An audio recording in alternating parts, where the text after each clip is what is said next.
Fun little piece right there. The puns never really stop here, do they, Dean? Hello and welcome to the LCS Proving Ground Circuit Qualifiers. My name is Eric Desrooks Beltran. Joining me on the desk, of course, is the no-nonsense Dean, Rebel Fox Merrick. And Dean, the group stages, they're now producing some heat. Yesterday, we had our first two teams qualify for the bracket stage. Our first week of games were really exciting because we started having testaments towards teams like 100 Thieves and Golden Guardians, and those are exactly the teams that came through for us yesterday, thankfully, with some of the strength and being able to finally qualify. We had our complaints of like UCI being challenged and all these other teams challenging them, but when the time came to actually full-on 2-0 qualify, the top of the top were able to get things done just yesterday. So qualifications for 100 Thieves next and Golden Guardians Academy, which is going to lead us to today's matchup, Dean. And day number 4, the group stage is going to start off with the Collegiate Juggernauts, Maryville University, looking to take it to the dark horse of the tournament. Crunchy shell and all, it's going to be Taco Gaming. You can catch that on twitch.tv/academy. And Dean, personally, I'm a big fan of Taco Gaming after we've seen those last couple of matches. Yeah, Taco Gaming they have a pretty star-studded lineup. They've come from basically not having too much time to work together, but over the course of the tournament, they've significantly improved. They are against the titan of the tournament, however, because Maryville, they were one of the closest to bringing down 100 Thieves during the course of that open qualifier. They didn't drop another game. They completely smashed Dinka into extremely convincing performances against that team as well. So Maryville's definitely a titan against which you have to break. So the idea, of course, being I think that's going to swap in. This is the most interesting one, though, right? Because we had upsets in a couple of situations between Winthrop and Dare, where both of them were not expected necessarily to win out in their series specifically. They were both contested series at minimum, if not on Winthrop's side. We were expecting them to lose. So to walk in and one of these two teams to be guaranteed a spot into the next stage is kind of insane. Yeah, this is going to be an exciting one, which is leading us to our match today. Winthrop continuing to, at least trying to continue that ride of the high they had last week off that remarkable victory. Meeting up with the team that fell them in the open qualifiers, Dare Gaming, will be covered here today. Later today on the Academy stream, tournament favorites, Immortals AoE battle in the lower bracket against NAAM Historic Supernova. Fortunately, no second game here on the unified stream. Dinka never homeless again. Dean, you could sum that one up for us. Yeah, I mean, it was just that Eno unfortunately wasn't able to participate, and so because they didn't have a substitute ready to go, they weren't set up for a position in which they could continue going. So that means EGP is going to take on the loser, of course, of that in Maryville versus Taco Gaming. You might get a rematch of that matchup in the first round as well, where Taco Gaming EGP could be a nice, exciting one to watch as we continue. So that's what you see on the right side of your screen, the Group D as it's continued. Basically, the loser of our Academy game that's currently going on is going to be dropping and playing EGP for the next spot in Group D. And of course, Group C, again, Immortals expected to take this one in pretty convincing fashion, losing to Winthrop of all teams. And then Dare Gaming, of course, they had a really, really competitive series against Supernova that got very close. It would be upsetting to see Supernova kind of like full out lose against Immortals, but Immortals is an Immortal squad. I've heard incredible things about how they could even be the best team of the tournament in the right situation. So unfortunately, one of those two is going to have to drop after today, which is, to me, a little bit miserable because they were both incredible and showed us very good performances. Man, Dean, I was hoping you'd go for the low-hanging fruit of the eviction notice on Dinka Never Homeless again, but I don't blame you keeping it professional there. But on that note, let's get into the matchup that we have today, and that is going to be Dare Gaming versus Winthrop University. Now, Dare is coming off of their 2-0 win against Supernova. It was a close game 1 and a dominating game 2. And what we've seen is there's a lot of talent on this roster, but there's a lot of young careers, as the Fruit for Thought has shown. Enigma being one of the more experienced players on this roster. He's put a lot of time into the Canadian scene. Despite all this, you still have players like BMFX, who are still looking like a stud and putting on these very consistent performances. Yeah, funny enough, if you were to walk backwards, I think back into post PG summer and into like the fall and winter splits of what were like the tier 3, T4 type tournaments in like UPL, and you went scouting for players, the players you would have looked for were basically the entire bottom side minus BMFX because he kind of came out of nowhere. He was a substitute for Wildcard. Not a bunch of people knew his name prior. But the other one was Anime Girl, who's currently on Immortals AoE, and he went all crazy in scrims, so then the next one on the list would have been censored. They basically went out and scouted the best of the best of the best from the next level. And they've come together in really convincing fashion. I think it's been incredible to watch the way that this team has come together. We watched some content about how their laning phase hasn't been strong. They're not the most aggressive leaning team, but the fact that they can build on a foundation of BMFX, who's been incredible, combined with Limo, who's just a 17-year-old inside of this tournament. We've been hyping up our 15-year-olds. Limo's just 17 and he's still popping off as well. So Dare has a lot of vertical longevity for how much they can develop, how well they can play in the future, and they're having good results now.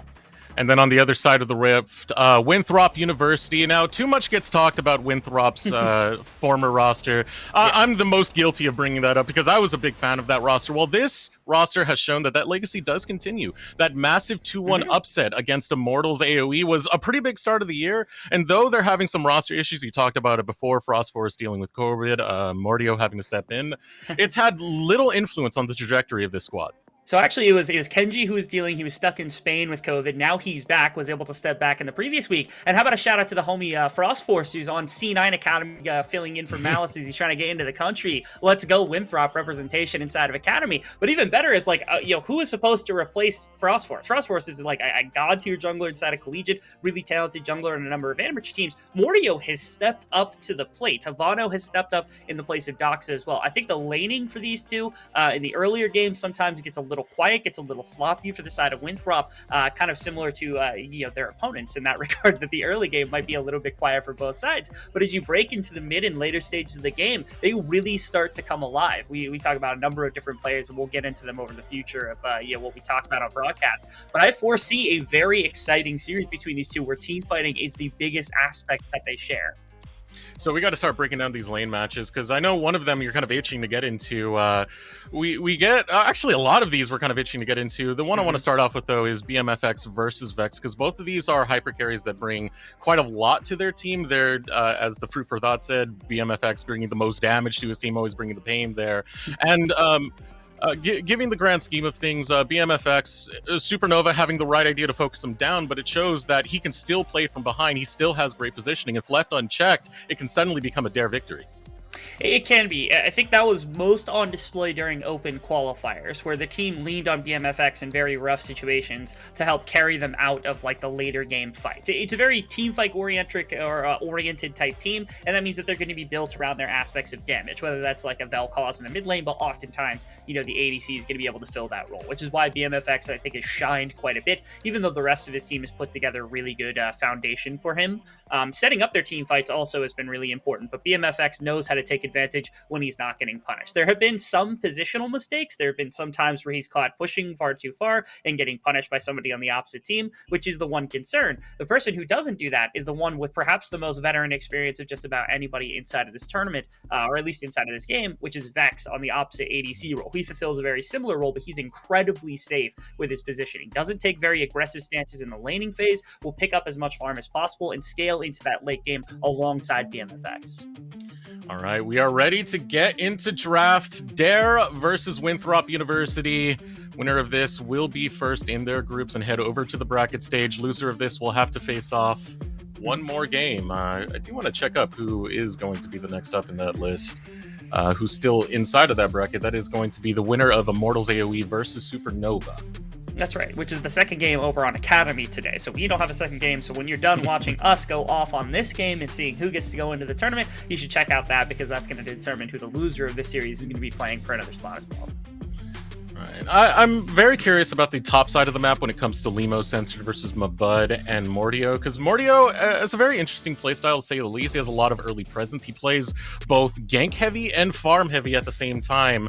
Mabud is someone who has been kind of this champion ocean, but more specifically towards bruisers. I kind of want to call him my bruiser, because he really does hinge towards those beefy boys when he plays up there. And going against Censored is someone who holds his own quite well playing from behind, and he's quite fiery when he is able to get a lead and start carrying some of these games. Yeah, I think we're seeing a bit of dichotomy. I think Mabud is somebody who can absorb resources early and play champions that tend to play towards that. Things like Darius pop up in the back end, but also things like Gangplank. Whereas on the other side, Censored has played things like Set, that has been a lane neutralizer, Tom Kench, that has been a lane neutralizer. powerful effects inside of the fighting phase, and that's a comfort place for Censored, where again, when they play for the pure 5-on-5, that's what they're going to be going for. And then I think a mid lane is a different dichotomy, where both these mid laners have played very different things, where Enigma is the far more safe one, who's playing control mages as best as possible to scale into those fights alongside BMFX, whereas Ivana, really heavy playmakers, things that can go off in the right situation. Speaking of playmakers, Winthrop University going to lock in their jungle, grabbing the Lee Sin as well as the Caitlyn on their first rotation, first pick, win over to Dare Gaming. We're going to grab the Jinx, no surprise there. BMFX is a stud when he does grab that champion, hovering the J4 for the time. Is. And you love this from Dare, I think. Like, this seems to be a bread and butter champion. Limo is both good at this, and it also plays into this aspect of their game plan, which of course comes down to team fighting, right? You get a big AoE ultimate, you get to trap some people inside, and you get a pretty nice little barrel to shoot into. All those fish get trapped in a nice, easy place for that Jinx rocket to really start to put in the damage. This was on display in their previous series when they were able to take the win up against Supernova. They actually had this exact pairing in their first game, which was a really good pairing for the later stages. Helped out for BMFX, who was struggling at the beginning of that game, come back over the course of everything to be able to really throw and throttle his damage throughout everybody. And in that game, Enigma being on the Azir there just played as a facilitator to keep BMFX alive. And that really did enable them to be able to take that entire thing. So you should see shades of that. Sintra, not too far off from that. You still have a lot of control you can bring and a lot of pick you can bring by locking this one in. One more pick to go over on Winthrop's side. Yeah, Enigma, again, just playing for more of a controlling type laning phase, being able to be somebody that can contribute in team fights and also really safe type gameplay. On the other side, Ivano being set up potentially for the opportunity to attack this Syndra. This early laning phase is one that Enigma, I think, has to really push for control, because if you don't gain it very early, then eventually what's going to happen is the Echo is going to have better wave clear, it's going to have better side laning, it's going to have a really good gank potential, and it's team fighting. The threat that you have into squishy members is going to rise exponentially as the game continues. That's why Ivano, again, he's on these playmaking type champions. The Vex needed to be removed from the pool as fast as possible. I'm surprised we didn't get that one in the earlier ban phases, because he's gone crazy on that, but this fulfills a very similar role. Not exactly the same, because the ultimate is different compared to the E and the dive potential. You might need more summoner spells, but effectively it's going to be the same thing, just with a laning phase that's better against the level 6 Syndra. And Ivano's been fulfilling a very interesting role so far on Winthrop, because in the open qualifiers, he did struggle quite a bit. But the one thing that came out from Winthrop is their ability to play around that, especially Mordio playing around that. When we saw their game against Immortals AoE, it was Ivano getting the 1v1 against Shochi, and Mordio instantly setting up a tent into that lane and chaining kill after kill after kill. So we'll see if he's able to still bring a very solid performance, how Mordio plays around that. He is on a champion that can do that type of framework. I think we figured out for the side of Winthrop, at the very beginning of the tournament, they were operating around playing through Mordio as much as possible, just trying to help him out. And it cost Ivano a bit of laning phase, Melbud a bit of laning phase, and of course with the substitute supports, they weren't really able to accomplish much and being able to come to a full win condition. Recently, it seems like they've adapted a bit more towards playing to Ivano to make sure that he doesn't just get buried in an avalanche of play to begin with. And keeping Ivano relevant, typically Mabud's going to be fine, and Vex is going to be great on the bottom side. Combine that with Kenji, who's a great roaming support, a veteran voice on this squad to help out with a lot of the shot calling, especially on champions like Thresh or the Rakan, which has been great throughout the entirety of the tournament. All of a sudden, you start playing through Ivano, and then your team fight starts to look a lot better because you have a very well-farmed AD and a very well-farmed top laner. So the bot lane now revealed from Winthrop. Going to save that counter pick over for the top. Potential flex available for Winthrop if they choose to go for it. Dare Gaming now have their picks to go for. So far, the Jinx, J4, and Syndra locked in. You got a lot of pick, you got a lot of power that can spike quite early. Let's see how they plan to embellish that a little bit more. A couple more seconds left on the clock for this pick, and they're going to go for the support, locking in the Nautilus. The Blossoms actually has only really played Enchanters through the majority of this tournament. Thresh was the one exception, which got played during the course of the group stages so far. So this is actually a little bit of a different look. It still fits this Vanguard team fighting style that you might expect him to go for, but it isn't the comfort that we've seen on Blossoms nearly as much as the remainder of the games. He's actually one of the lowest death and highest assist supports in the entire tournament because of a lot of the ability to abuse this Enchanter play. So this is a new little look with the Jinx and the Nautilus combination on the bottom side, and as we know, it is of course the Tahm Kench, something neutralizing for Censored. It's a question of, what does Mabud have for the top lane? I know he went crazy on a Camille, which is available here if you would like it, but again, trying to put a bunch of aggression into a Tahm Kench without support is going to be hard, so they go to something a bit more blanket. They go to a Gwen, harder to aggress against it, and scales immensely for team fights. Yeah, so the Gwen going to be locked in over on the side for my bud. He's not going to go as bruisery as I was hoping. You know, we talked about it last time that I wanted a Mundo to eventually be picked. My bud was supposed to be the guy to do it. Not going to be the case here, but now we do have the teams locked in as a whole. And any first impressions, seeing as the way the early game should be phasing out? Because I do feel like it's definitely one of the more important parts for Winthrop specifically.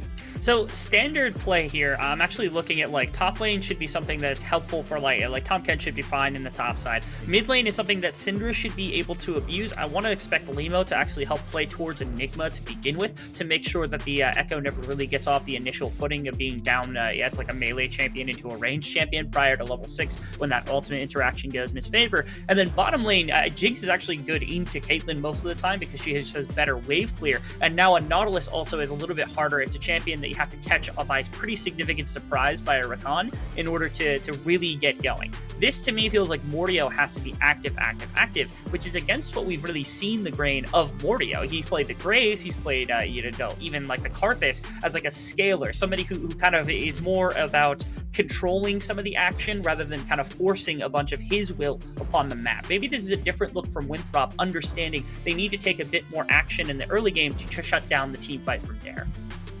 And they do have a lot of ability with the composition they've gone so far, having that Lee Sin, of course, when you can roam out the Rakan.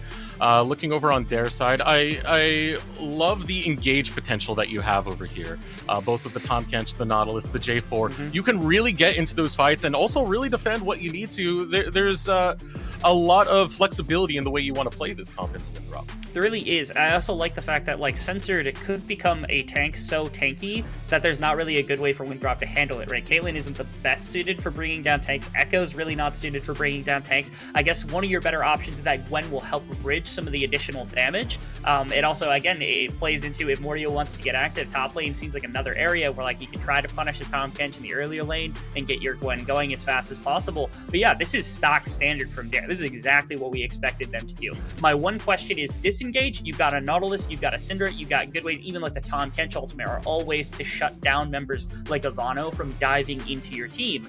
So I feel like Dare is just a really well-rounded composition. It's going to require Winthrop to come up with something creative to really attack this and try to drive any semblance of a win condition into their favor. And as said earlier, Dare is a team that can play from behind. They're always looking for opportunities to come back. So it's not just about getting that momentum for Winthrop. It's about keeping it forward, keeping it pressured, making sure that Dare doesn't pick up any tempo where they can actually influence the map, get some macro, like we're seeing with the Fruit for Thought. I keep referencing that again, but the talk about the play around Baron, about Dare just forcing that and forcing you to play into their hands. That is the style Dare likes to do, and Winthrop have to be careful about not walking into that trap. To me, Winthrop is going to get tested on their ability to communicate properly, especially within a team fight, right? When you got this standard of a team fight and you got this many ways to engage, you really need to connect your pieces very quickly in tandem. You need a Dragon's Rage kick, you need a bubble from the Echo, and you need a Rakan all on top of each other, one after the other, even second or 2 seconds of time between those abilities, and there's a disengage coming out. There is a denial from the rest of the team, and the more of these tools that get burned to start with, the harder that the fight is going to be to play out from the side of Winthrop unless you've got a significant gold advantage. So to me, I feel like this is a lot on Kenji. Kenji's one of the more veteran members. I mentioned that he just came back and was like scrimming with the team a little bit more recently. I have high expectations of Kenji in this game. If he can live up to them, there's a lot of potential for Winthrop to find an attack. But if it's not for that, if Kenji can't really, make sure his team is all on exactly the same page, there might be some struggles here from the Winthrop camp. All right, ready to hit the Rift now. First game of the day now underway. Winthrop University taking on Dare Gaming. Both these teams looking to hit the Rift. Again, winner of this one will go to the bracket stage. Loser of this faces off against Immortals. My God, I keep forgetting who's the second one in there. It's going to be Supernova. Yeah. That Supernova series was so intriguing to me just because of how close it was with Dare. It felt like Supernova honestly was in the driver's seat of that first game so heavily. To just get completely flopped was a little bit disheartening. Almost to the point where it's like, okay, Dare feel like they can come back from anything because just having rewatched it, I was like almost emotional. I was like, oh my goodness, how did Supernova lose this? Dare really did very good, not getting punished and just bleeding out a ton. A lot of teams have problems, especially especially newer teams, have problems where you start giving up a little bit, and that just leads to like an avalanche. It's just like a snowball effect of like falling down. You give one objective, you challenge too hard for the next one because you lean into it, then you lose that one, and all of a sudden the entire map spirals out of control. Their gaming never really had that moment. They had their, they were a lot calmer, a lot more collected about what they were doing on the map to make sure that they were never really in a position where they were going to lose like 4 members and have that snowball into a Baron or anything like that. They just kept themselves composed until they got to the part of the game they felt comfortable in. And this definitely makes me excited to see this current matchup and how they are looking to play this one. Over with the Supernova one, it definitely felt like a lot of that early plan was to focus down BMFX, was to just take him down, kill after kill. They really did punish him, but both Enigma and Blossoms were excellent at defending him when they needed to get into those team fights. And still being on champions that can provide that level of defense to keep BMFX, to let him have that level of agency where he can be impactful in these later game team fights. Jinx is the perfect champion for it. And when I walked into this series, I was also had very split expectations on what Winthrop was going to do. On one hand, you can try to play towards Vex really heavily, and you can try to shut down BMFX. That's what Supernova tried to do, and it still didn't work because they were able to get him to peel, and as long as he's got a bit of gold in his pocket, he can still carry. The other aspect of this is set up Mabud and Ivano for success, which is what worked for you when you were able to take the upset victory against IMT, right? Like, that's just how Winthrop was able to work. Mabud did quite a bit of carrying, Ivano helped bridge the gap, and then Mordio, Vex, Kenji, they were all contributing, but those two solo laners really had quite a bit of an impact. And I was hoping that Winthrop might jump into a game like this and say, okay, maybe that's our game plan. Maybe we want to play to topside a little bit more. And I'm hoping Mordio catches on to that. He's got this aggressive champion to work with. Maybe he'll play a bit more towards this topside, and they'll try to play through, the carrier, like, AP champions here between the Gwen and the Echo. The first recall coming out of my bud. Not playing towards it, at least just yet. So the recall does come in. It is a bit of a throwback for my bud. Just keeping in mind that this was the first roster he was ever part of over on Dare Gaming. Earned a full ride scholarship. And seeing now the reason why he hopped over to Winthrop. We know what it's all about for Mibud, man. He's earned it too. This was crazy because like when I saw this guy kind of enter in the fall split, Hybrids was such an interesting and experienced veteran. I felt it was going to be near impossible to full replace him. And this roster has looked like, honestly, Mibud has been a pretty decent replacement for Hybrids, if not just a full replacement for that player already. So props to Mibud, who's been able to impress me after a long time watching Hybrids. Ivano dodging out on that gank again. The early game, it's not super aggressive. Limo doesn't have to force that one or anything. It's just a little bit of poking damage to help out Enigma's laning phase. He's got a pretty decent health lead right now, and it's going to be difficult for Ivano to really find a solid back timer here. Well, back into the top lane. I remember when we were talking about at least UPL top laners for the fall on who is the most pro tag top laner, Anime Girl over on Immortal League or my bud here on Winthrop. That was a nice conversation you and I had. Censored wasn't really a part of that conversation because Censored was probably the second after Anime Girl, and he's done a good job. I think he's punched well above his weight when it's come to especially the team fighting aspects of things. But you're right, Mabud has felt like a main character for Winthrop, which has been rather nice because he's been a lot of carries. There have been a couple of top laners who've actually shocked me with their propensity to play some of the more heavy carry options. This was a tournament where like you walk in and you're like, okay, if you play tanks or something like that, you could probably just sandbag lanes and let a powerful bot side win. But some top laners have been like, nope, I'm going to win the game. And Mabud has definitely been one of those where he's been able to put the team on his back a couple of times. I think we have seen other teams at least try and cripple that lane by focusing it down in the draft, where they're saving their counter pick for it, or just setting up a 10 up there and camping them over and over. That's the times where we have at least seen my bud falter. But again, it's something really hard. It's something that's really hard to get past when it comes to amateur play. Understanding how to react when teams start camping you and they start focusing you down. Keeping stock of everything right now. We love that little Jinx animation with the train. Things to note. Number one, when it comes to controlling team fighting around the Baron, it's an idea of both Dare being able to force people to fight into the Baron pit, and it's an idea of, okay, how does Winthrop attack that? Winthrop, I think, are comfortable fighting into limited space, right? When you're around a Baron pit, you've got a Recon, you've got an Echo to shut out a lot. When you pinch a bunch of people together and you put Matt Bud into that situation, that ultimate all of a sudden looks really nice as well, so that's helpful. And if Winthrop Winthrop can also pull for Baron, or for Dragons, my apologies. It gives himself a secondary win condition where like they could try to set up the fight on their terms around the Dragon.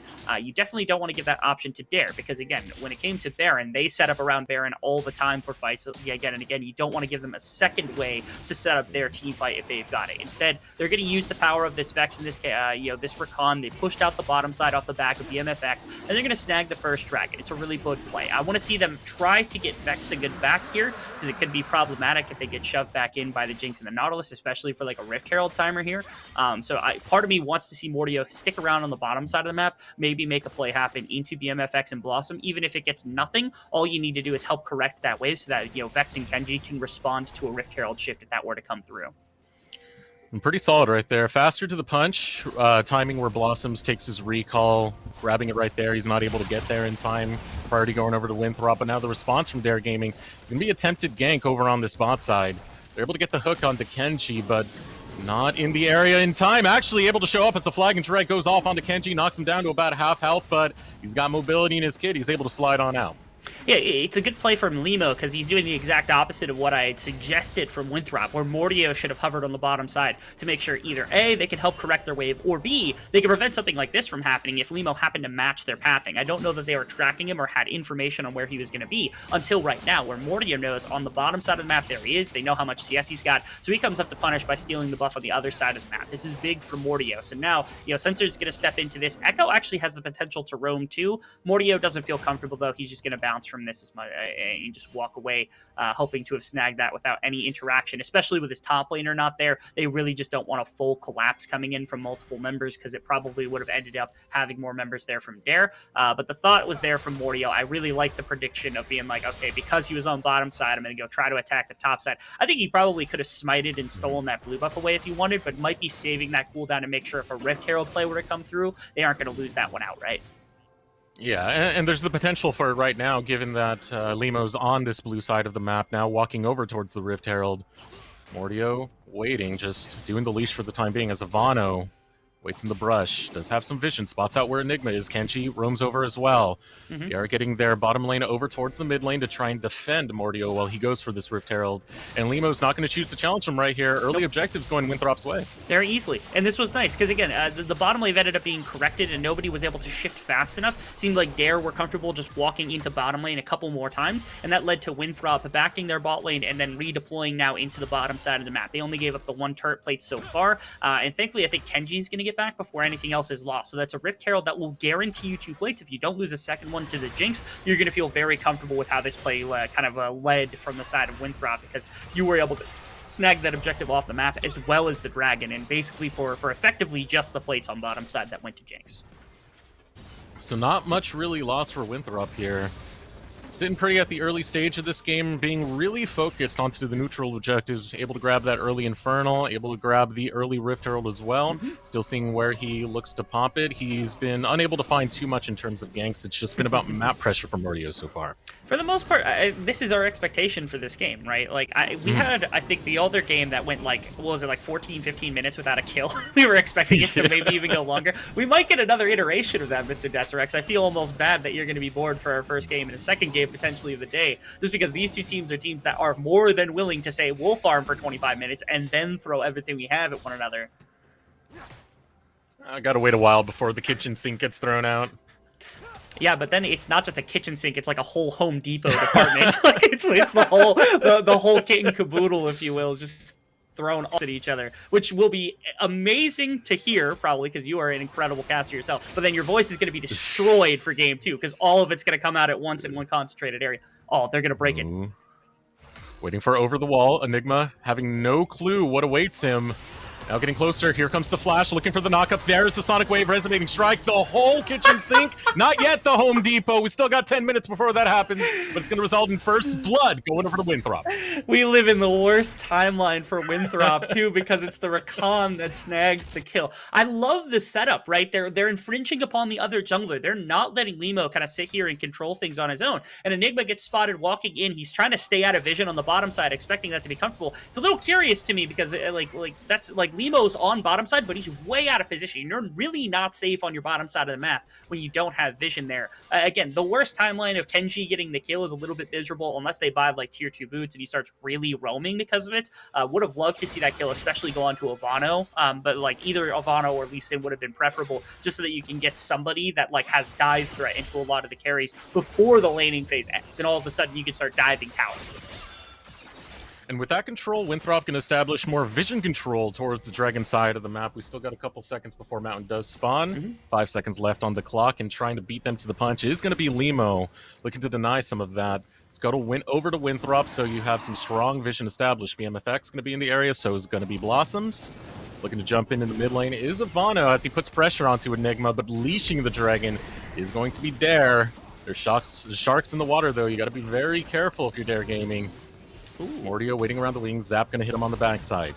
Kenji just throwing out whatever cues he can, looking for the engagement. Is going to be Ivano as he dives in, able to get the stun on the BMFX, trying to focus him down. Going to use the Chrono Break to avoid a lot of the unleashed power coming through. Now trying to bail. Ivano able to get out. Health too low, though. Super Mega Death Rocket going to find its mark. Mabud will take down Blossoms in the process, and now the screen is looking more and more red as more members of Winthrop are able to stand strong. But BMFX is looking to change that one as he gets a shot onto the back line. Here comes the jump forward, but Limo will punish it with the flag and drag. Mardio can find nothing else as the triple kill goes to Limo. Mabud now on the run, but he's deep behind enemy lines. He dashes forward. The zap will land. Going to use the blast plant, tries to utilize it. Waiting for the flag and drag is going to be Limo. Blossoms and BMFX going to be on the hunt, but they don't want to chance it right now. Going to let Mabud walk away. And a crazy team fight right there, going in favor of Dare Gaming, thanks to BMFX, just playing that carefully. Yeah, necessary to see exactly how this broke out, but a number of things to track from Winthrop and Dare Gaming side. First things first, Ivano wants to dive and get on top of BMFX, actually finds an incredible E into a stun and gets him nearly half health, but isn't able to escape because of everything else. Now, on the right side of the screen, Mabud actually does a really good amount of damage with the Gwen ultimate through the majority of this team to drop a fair amount of this. This was looking really rough for Dare once one member went down. You can see right here, I thought things were going to break loose. I want to see how Vex went down, because Vex got driven out with just a couple of rockets and a bit of damage from Limo, and unfortunately no vision meant that Vex just did not realize Limo and BMFX were there to punish him further, and that kind of prevented the Caitlyn from accomplishing as much as I think he would have wanted during the course of that fight. The dive was there, the ultimates were decently used, but Winthrop, again, their pieces weren't all used collectively in one cohesive manner, which kind of cost them a bit against Dare. Dare's team fighting has never been a question as to whether it's good or not. Winthrop has to step up to the plate in situations like that. Fortunately, it doesn't cost them the dragon to get the second one in their pocket. And this was talked about a little bit in the pregame. Enigma and Blossoms being very good at facilitating some level of agency over to BMFX, being able to support him, keep him alive. One of the things I saw was Vex putting out an ace in the hole, and Enigma just casually blocks it. Stuff like that could have made or broke that fight for Dare Gaming, but all these small players coming out from Blossoms, coming out from Enigma, it's working out so far, and Dare Gaming sitting in a pretty decent spot, nothing too game-breaking just yet, but now Winthrop are looking to change that. Sonic Wave goes out, lands on the BMFX, and now they're just going to go straight for the dive, but Mordio can't finish the job. Ivano is now here. You'll be able to jump in, but it's going to be a 1-for-1 exchange so far. Now 1-for-2. There's the tower. Chrono Break goes out. Ivano able to get out just in time before the flag and drag finds the knock up under the tower. He walks away. The damage is coming in. A couple more autos coming out from Vex. Limo stuck underneath. This is very tough here, but health bars are a little bit low. Kenji does have a full health bar to work with here, so they're going to go for the exchange. They're going to go for the trade, and they're going to get dunked in the process. Vex goes down, and Limo makes it all for not able to get a kill, gets shut down in the process. That shutdown's going to Kenji, though. Limo made the best of it, and here comes the Death Rocket, just slides past the backside of Winthrop. Goodness gracious. Things aren't quite done yet because Censored is there, although I think everybody gets out clean and safe. Dare starting to throw some resources into the bottom side to make sure that BMFX isn't just as comfortable as they want to be, as well as trying to get some into Vex. Also, just simultaneously, while all of this is going on, notice top lane tower goes down because Mabud just gets free pushing time. That's first tower of the game for your Gwen. Gwen, underappreciated team fighting strength that's going to be usable into Dare, that they are going to have to keep track of. Mabud is put into a position to potentially carry, while while they're actually attacking the other side of the map. Winthrop now looking like they're forcing in the right places of the map. You want to make sure Jinx is going to be able to pull too much gold. They take it out very quickly. I do think there was a bit of a slip up. Mordio had pressed ultimate right before his Q ended up expiring, and that meant that he couldn't execute the Jinx as fast as they would have wanted to. Maybe something like that could have actually cost a little bit of time that could have been used, but it's not that impactful. I think Winthrop's comfortable with everything that happened in that situation. Now I'm seeing a lack of synergy, at least on the bot side, for Winthrop. I've been complimenting it so much on the side of Dare Gaming. BMFX and Blossoms are great at pairing together, are great at defending each other, are great at getting kills. Vex and Kenji, though, it's definitely not a reflection. Some of those later exchanges where you saw the flag and drag from Limo knock up both Vex and Kenji, there should be some level of organization there to make sure that's not going to hit two people when you set up that dive. They've been together for a relatively short amount of time, combined with the fact that they're both veterans, and so when it comes to communication, it's probably not the easiest thing in the world for those two specifically to talk between one another, which is just an interesting dynamic. Over time, maybe that changes, but especially with all of the scrim time that was given over to Grim to make sure that their backup ADC was actually ready for support because Kenji was gone for so long, maybe that had something to do with it. I'm not going to attribute it to that because, again, they're two veteran players that both know how to play the bottom lane. Hopefully their lack of synergy is just a bit of miscommunication in the earlier parts of this game. But again, I just want to point out the fact that there is a nuclear bomb incoming in the form of Mabud, who is now taking down two side lane towers just of his own volition, and even mid tower gets brought down. A great Dragon's Rage coming out of Mordio. Going to set up a potential kill right here. Doesn't come through, and now the retaliation coming out of Dare Gaming as they come in with the Cataclysm. Limo looking good, able to hop away. It's going to be Kenji, but the rest of his squad gets decimated in the last tick, takes down Kenji as well. Now Mabud, as strong as he is, I don't think he wants to take on 5 members unless Censored stays there all by his lonesome. Able to bring some interference is going to be Ivano. Buy some time for Mabud. Going to be able to take one down. First one to fall is going to be Blossoms. Health bar still high on both Ivano and Mabud. Ivano able to get out. Ivano with the play, gets the triple kill in the face of Dare. What a play from Ivano! You can see just how collectively that this Dare Gaming roster is able to strike. They bring all 5 members. The tower is going down. Bottom lane had already been taken. They knew the top side. There was an echo there. And they collapsed so quickly for a 5-on-5. You can see all 5 members are going to be here before even, I think, a 4th member shows up on the side of Winthrop. They stalled this pretty well. Watch Vex. The flash into the E gets him out of the Cataclysm to force him back. And Kenji draws a little bit of fire. And it pulls everyone into this choke point where Mabud just gets to rip them apart with the needlework, stalling for time for Ivano. These two disruptors, the solo laners, are the difference makers, as we had highlighted just a bit ago.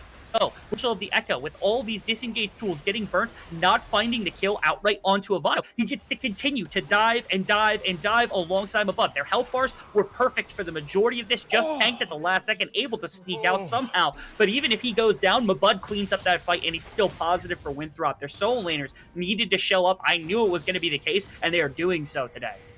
That final Echo Q was beautiful, man. The return on it, grabbing the bot lane of Dare Gaming. Ivano has something to say in this match as Winthrop are going to take a 5K lead 19 minutes into this game.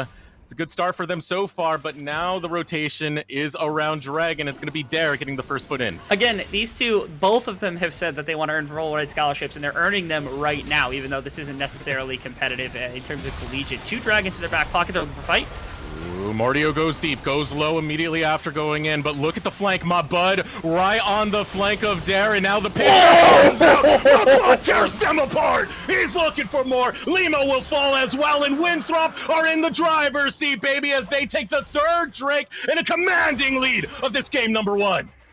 Mavado, I think he's just going to walk away. It's a Tom Kench. That's Enigma who's going to be able to have it. He has ultimate. They're not too threatened as Kenji's going to help him out a little bit, but I think they're just going to walk away. How about the Mabud scissor hands on the backside of that fight? They completely forgot about him during the laning phase. They have given up. It is a neutralizing pick to Tom Kench, right? But if you walk into a team fight and you get ripped apart by one champion, you have no response. There is no team fight from Dare Gaming. And 2-3 times now, Mabud has been able to show that off. You see the total damage on the left side. You're seeing just how much that this Gwen is able to accomplish, and they have nothing to do. They have no way to shut it down. That W, when it goes down, if you're outside the range of Enigma, if you're outside the range of Blossoms, or if they're outside the circle, there is nothing to stop her from just killing everyone. My bud is a beast right now, man. He is popping off in this game. He was left completely unchecked, got the last pick of the game, and he's been running this as competently as he can, as dominantly as he can. He is now going to head over towards that bot lane, cashing in on all those turrets he got early. He's now going to cash in on those team fights, cash in on that split push, cash in on that presence that Winthrop is going to demand on this map as they start setting up around the dragon, around the Baron area.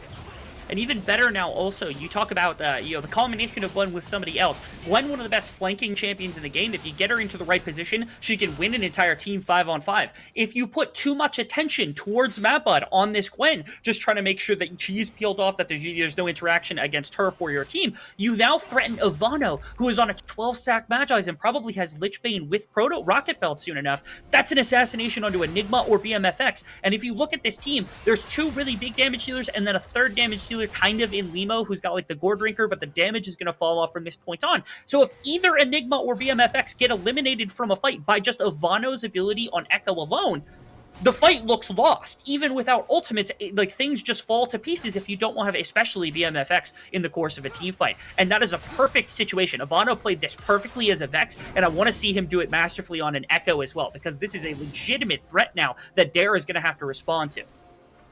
All right, Winthrop, lots of control over towards this blue buff side of Dare's jungle. Now you're going to have Ivano coming out, looking to put pressure onto Enigma. He's just going to go for the straight 1v1. Only the Hourglass able to keep him alive. Stopwatch even at that point. That is how much threat Ivano brings to the map, Rebel.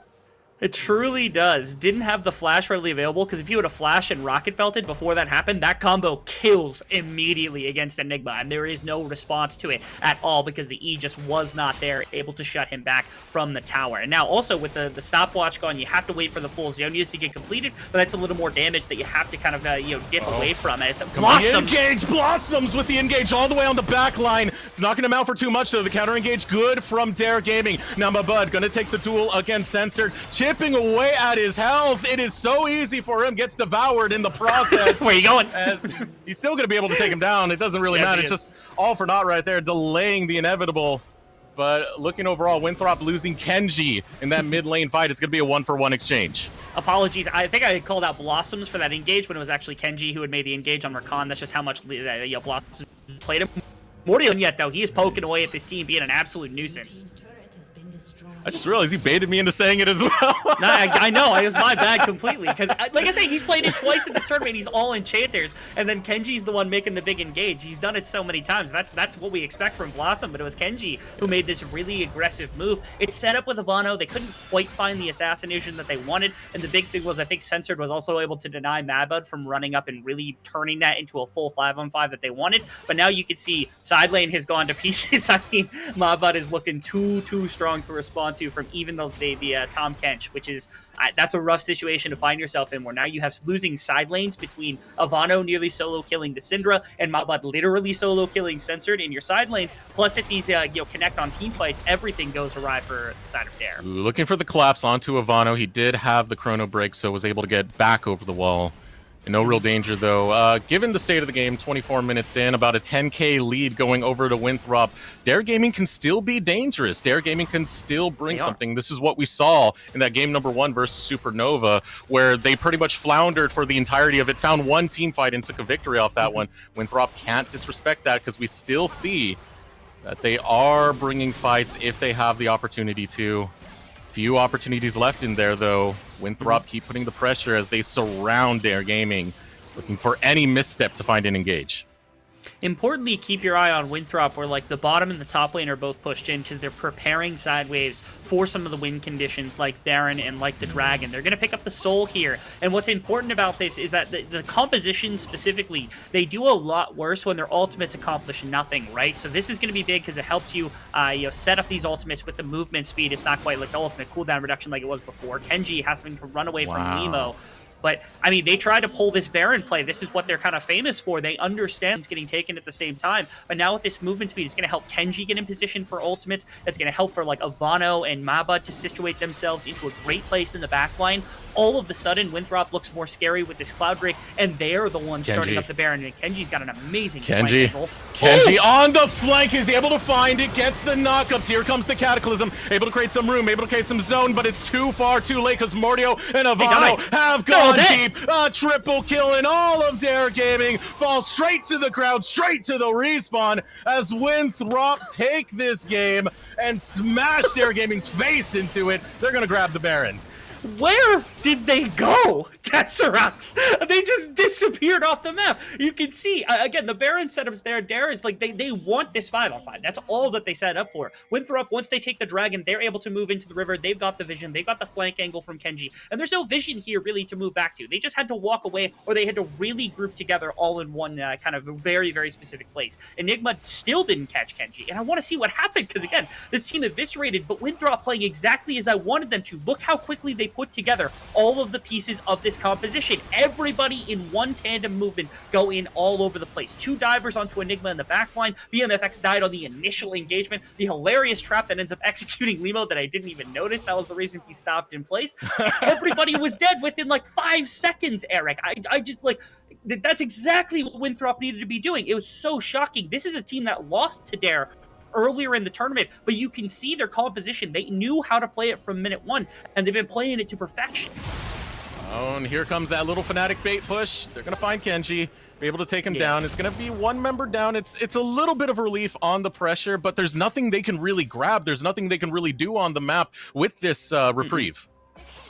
Not at all. And especially when you're able to run like 1-3-1 situations, your 3 lane might be weak, or your 2 lane might be weak, depending, because right now they're running like a weird 1-2-2 type situation. But again, Ivano requires 2 members in order to shove him off, right? Now, the same kind of applies to Mabud at minimum. It might actually require 3 full members to prevent Mabud from pushing pretty much anything across the map. And so losing a member like that, it's painful. He has all your vision, but it ends up not meaning all that much.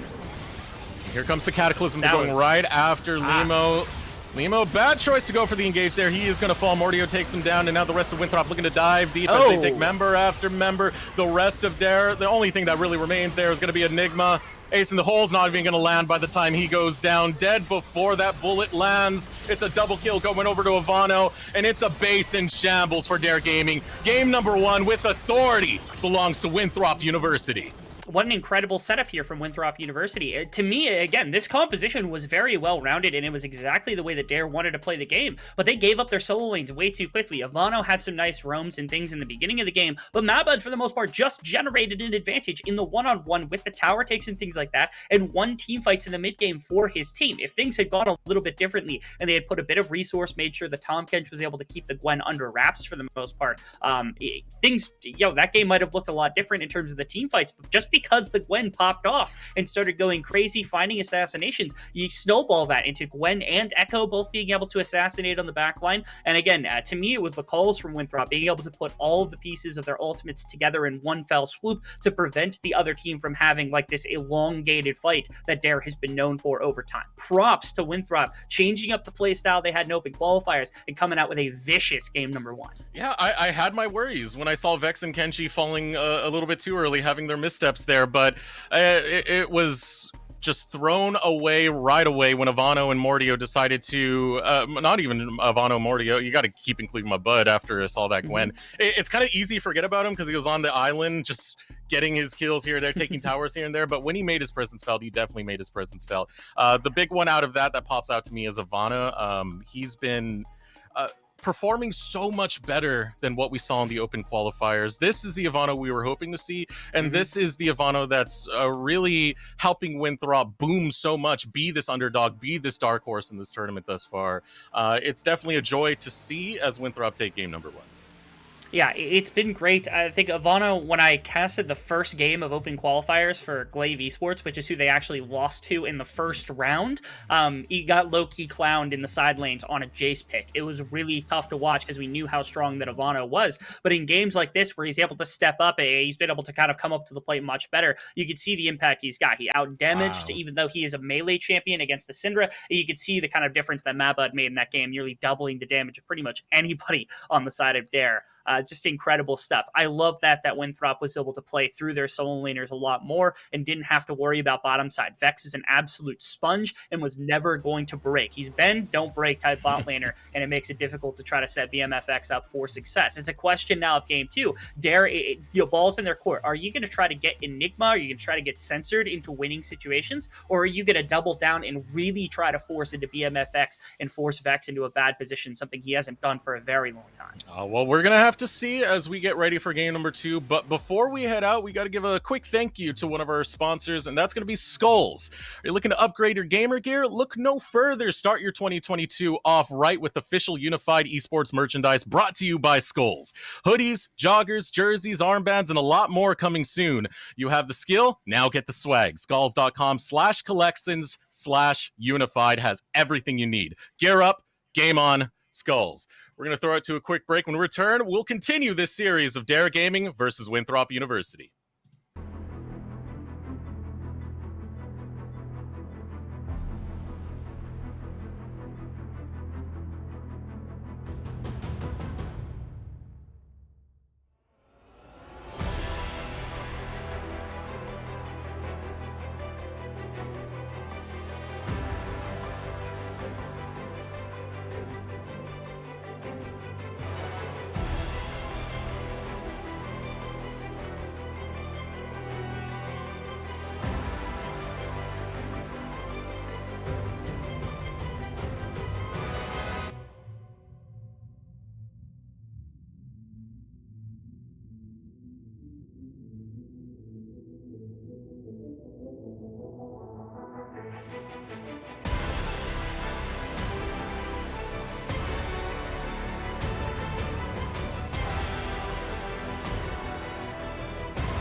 feel like last year it was really obvious that I was the best mid laner in Academy. This year, I'm looking to do the same thing. Winthrop's gonna take a lot of damage. He's gonna get picked. Shockwave on the 3. The combo from the Thieves! Team Liquid, and that's it. That's the game. That's the series. That is Proving Ground. What helps people improve is not being afraid to take risks or kind of push a lane to the limits. Getting low, but he can look for another one. He does get himself stunned, but again, the healing is just so massive. Misses the Q-Dot. Safeguard is back on. What? He finds it with a Tempest. That's on! That's on! The man is going to try and 1v3. Here comes Joey. 1v4. Oh, we find the kill. Harry, congratulations. Hey, I see everybody behind. Oh, the double stun. Flash from Tenacity. Oh, no. He'll get the kill. Oh, no! Why did you charge the turret? Oh! His foursome in. Tenacity with a 5-man ultimate. The Rockets, the resets. Tenacity with the triple kill. Oh my god. Your son catches Spawn in the middle of the dark passage. What a shutdown from TSM. Are they gonna give him a pentakill on Sejuani to kick off Proving Grounds? I think they are. Pentakill to our man.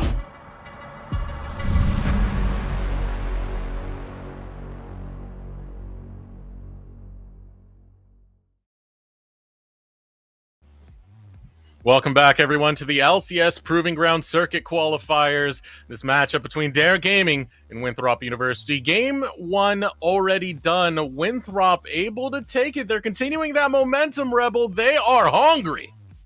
They really are. It's been phenomenal to see their transition from just like the beginning of open qualifiers where you saw them, fall to a team that didn't even end up qualifying for the group stage to now they're in a position where they're only one game out from qualifying to that playoff spot, from getting back to a place in which Winthrop could be considered not just a top seedable team, but also just a top team in amateur all together, which is an exciting prospect for them. So as we head into this game number 2, we got to ask ourselves what's going to change out of Dare, at least in terms of their draft. Last time going with the Jinx, J4, Syndra, Nautilus, Tom Kench. We did see a situation where if BMFX could not have his pop-off moment, if they were able to get to the backline, they had a lot of divers who could get back there. It was pretty much a non-game for Winthrop. Yeah, it's a situation where, Dare is in a position where they had enough peel in some situations where an even team fight or enough of something could have potentially dissuaded the divers from just jumping in freely. It would have required a lot better kind of play, more like that final fight had played out for Winthrop, rather than some of the others where it was just Mabud kind of ripping through everybody. But I think specifically they need something to play around very quickly inside of the game. Stronger solo lanes will suit them very nicely, but also just in general, they need somewhere to go, because it seemed like Limo has aggression, but rather than just going to pure 5-on-5 time and time and time again, they need a weapon in the earlier stage of the game. If it is Limo, that's fine. If it's another lane, set up a lane that you can go back to again and again to give yourself something to attack with on the map, rather than just necessarily, always grouping to 5-on-5 and hoping that that's going to be enough to win. And I was at least expecting a little something at least a little bit more aggressive from the side of Censored. We have seen him go more the fighter path, especially with his some of his more fiery memes that we saw with the call Twitter video. I don't know if you I showed you that one. If no one else has seen it, please go look at Censored's Twitter, because that is fire. It's pretty much a hype package that uses the call with the Pantheon thing and everything. Leona versus Pantheon, but Dare versus Winthrop. It's some pretty solid stuff. That it is. For me, at least, I think one of the biggest things that Winthrop has going for right now is actually the solid bot lane that is unfringeable. Over the course of the open qualifier, this has been true that Vex is just it's really hard to get Vex to be somebody that loses in the laning phase. Whether it's he could go down CS, he might go down a kill or two, something like that. He doesn't have the most impact, but he is a brick wall in the bottom side. I actually want to bring this back to you because I talked to you about this a bit before broadcast. I want to take you back to 2017 Challenger Series.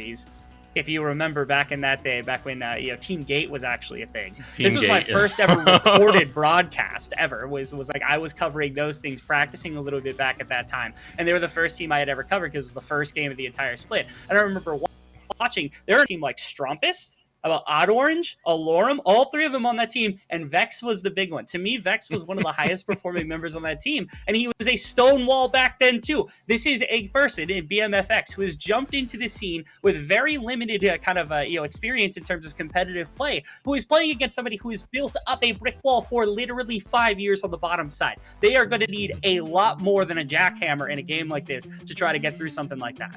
I can't help but to love stories like that, Dean. Just seeing the path that we all take, we share very similar roads at the end of the day.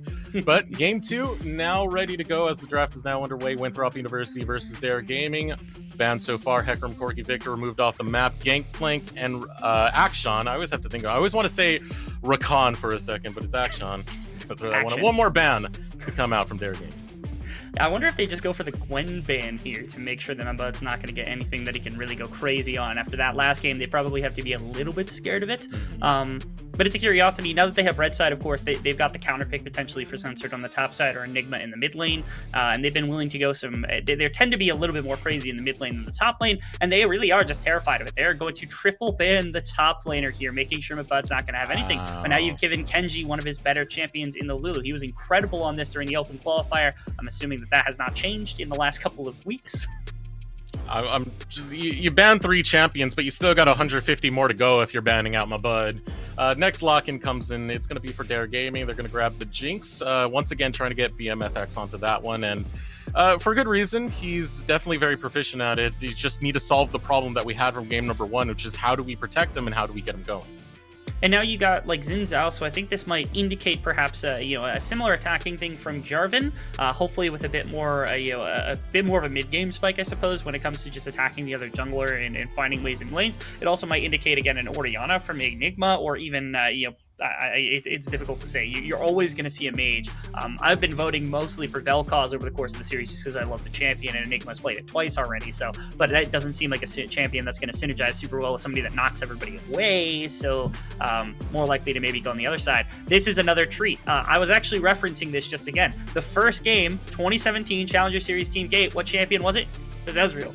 That's what Vex played, and he's shooting back a little bit for me here. Yeah, but all the throwbacks, nice to be able to see that kind of throwback. Yeah, he was a brick wall with it then. He's brick wall with it now. The combination of that with the Lulu is pretty mean in the bottom side on its own in terms of poke, but also it allows for a roaming style that Kenji's gone for. If he were on something like Thresh or Bard or Rakan, you would see him all about and about the map. I have to assume that Lulu's going to be a little bit more be able to roam than what you would normally see from an ADC.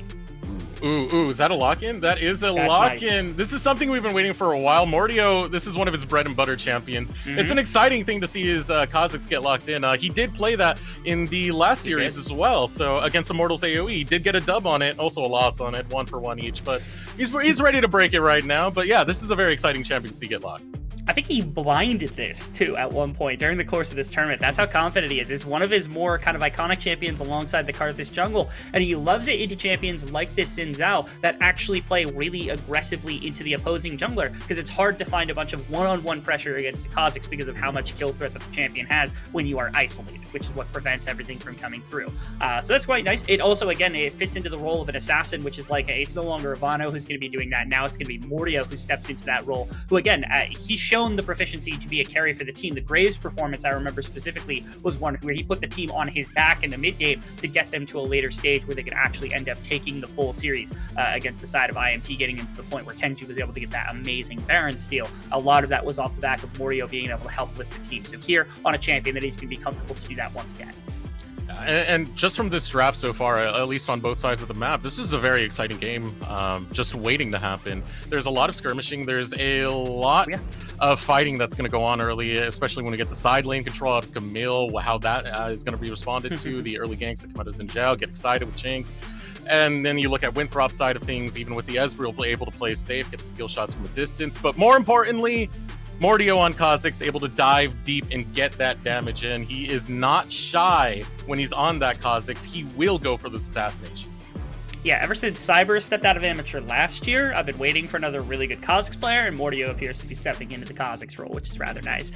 The interesting bit of this, actually, from Dare, is that Censored has now gotten onto Camille, a carry-oriented champion. They're going to double ban Mabud, so that's 5 top side bans towards Mabud to make sure that it is and one of the best blind pickable top laners that you've got in the back pocket. However, they've avoided Renekton, which is of interest to me just because, A, gives you a powerful lane to gank for the Kha'Zix. Number 2, it works into pretty well into the Camille. And number 3, it gives frontline to a team with a Lulu that you can, throw onto the Renekton, and an Ezreal who's going to have more than enough space. It doesn't have a ton of CC, it does have the W at very minimum, but to me, that is a champion that could easily go into the hands of a Bud here and potentially ruin this early game from Dare.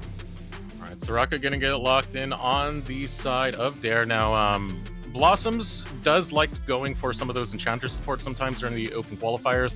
He did pull out stuff like the Zillion and the Soraka, so this is not definitely too much out of his wheelhouse, and it will at least provide a lot of sustain to keep BMFX in lane. That it does. It's also not terrible into Lulu. The Q is pretty long range, so even if you're landing poke, you have to stand still while you're casting the Glitter Lance, and that means, of course, that Soraka is going to be able to drop that. It also is like, if you're standing far enough back positioning properly as Blossoms, there's situations where, like, people get on top of, say Limo goes in, and then all of a sudden a Kha'Zix appears on top of him, right? You throw an E on top of Limo, and all of a sudden Q can't come out, W can't come out, you can't one-tap, you can't jump out if you're Mordio in that situation, and there's a lot of problems to be caused. The issues with it, of course, are that if you aren't good at positioning, there's going to be big problems, especially when you have somebody like a Kha'Zix to kill you, when you have an Ezreal who's going to outrange you, and even a Zoe who's going to be able to basically one-tap your character if you're hit with a bubble or something. Even more interesting, they go into the Shen, which is, that's a Mabud champion. It's going to be able to help deny the Camille a little bit, but doesn't seem like that big of a carry. I guess they're really convinced with, like, the Kha'Zix and the Zoe that they want a little bit more frontline. It's not the Renekton. They go towards the tank that can also have some of this cross-map pressure. It got locked in. You're waiting for an Enigma. He does love his control mages. He won't shift the meta. Put the meta towards anything, gets set in the mid lane. He doesn't care. He's still going to play those control mages. So that getting locked in, he has played it recently.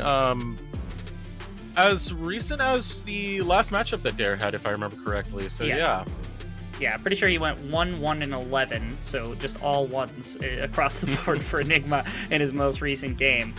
He's pretty much the only person playing the Vel'Koz throughout the entire tournament. I think it's a good challenge to the Zoe because you've got good range and good poke to kind of match what she does. Again, the threat here is that Dare doesn't have a bunch of disengage.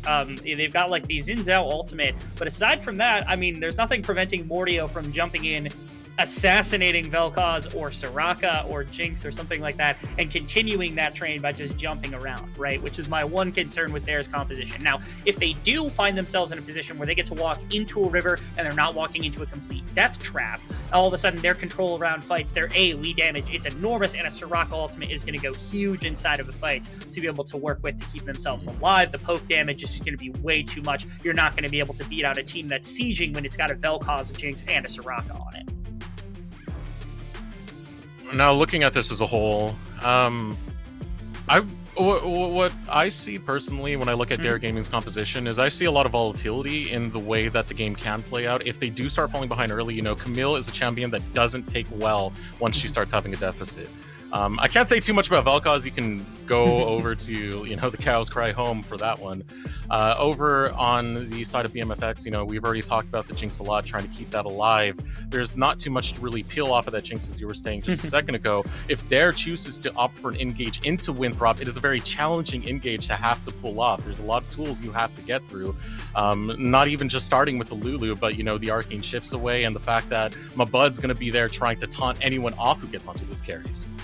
I find it actually very difficult for Dare to respond to the ways that Winthrop can play this too, because you can play a reactive style where you can play like, okay, Lulu's got an ultimate that you can counter engage with, you throw a bubble in and that can cut off positioning, and then you've got Mabud with like an E and then an E flash into the backline can really shut down what a Jinx or what a Vel'Koz can do during a fight. But also, you throw a Shen ultimate onto a Kha'Zix who jumps in if you have Lulu in the area, or if you're setting up bubbles or Ezreal to just like push people out of territory. They can play both of those styles. They can play reactive or like a responsive to an engage, or they can play very attacking and try to force their will upon Dare. Where Dare, it feels like it's a question of just like how do they end up setting their feet in the right position. I use that term a lot, as a team needs desperately to be able to have ground that they can retreat to, and also the ability to move forward in the course of a fight when they start taking ground back from the enemy team. And getting your Vel'Koz and Jinx into a position that allows them to put out damage could be something that's a concern for Dare, especially like you said, if the Camille starts falling behind, if Limo starts falling behind, there's not a lot of front line to work with here that Winthrop isn't just going to be able to cleave through.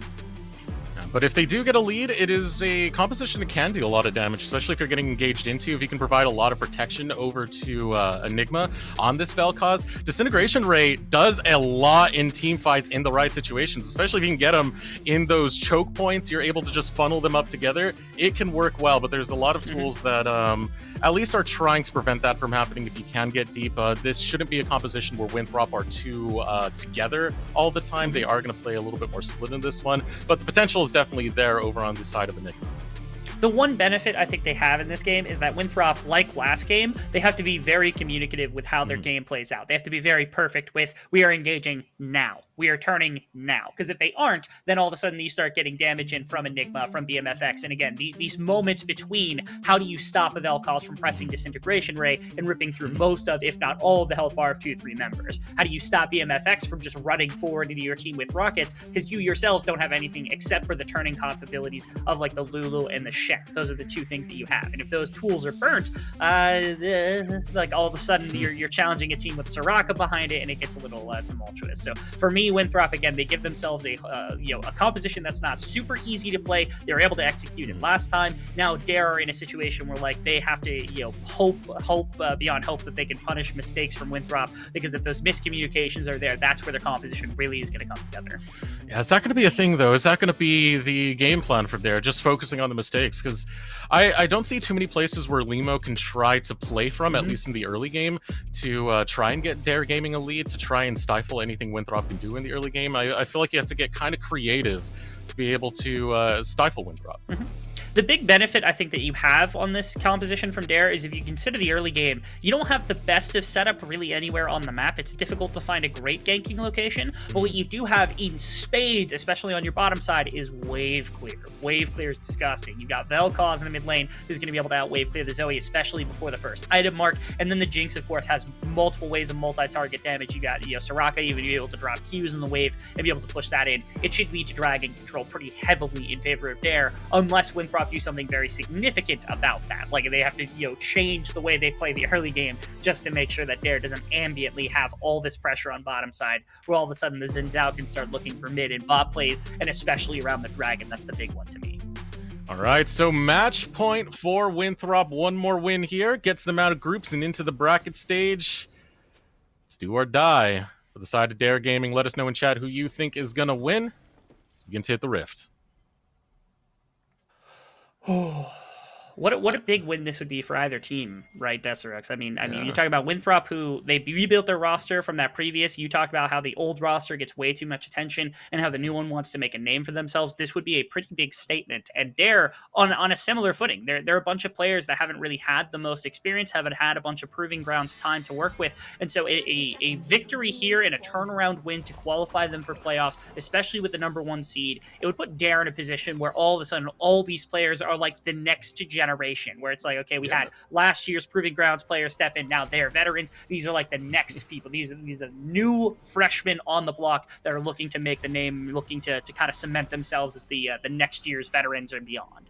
And taking first seed in this group as well, a group that had Immortals AoE, one that was, so bragged about all over Twitter, all over whatever esports circles you're in, to be the number 1 out of this group.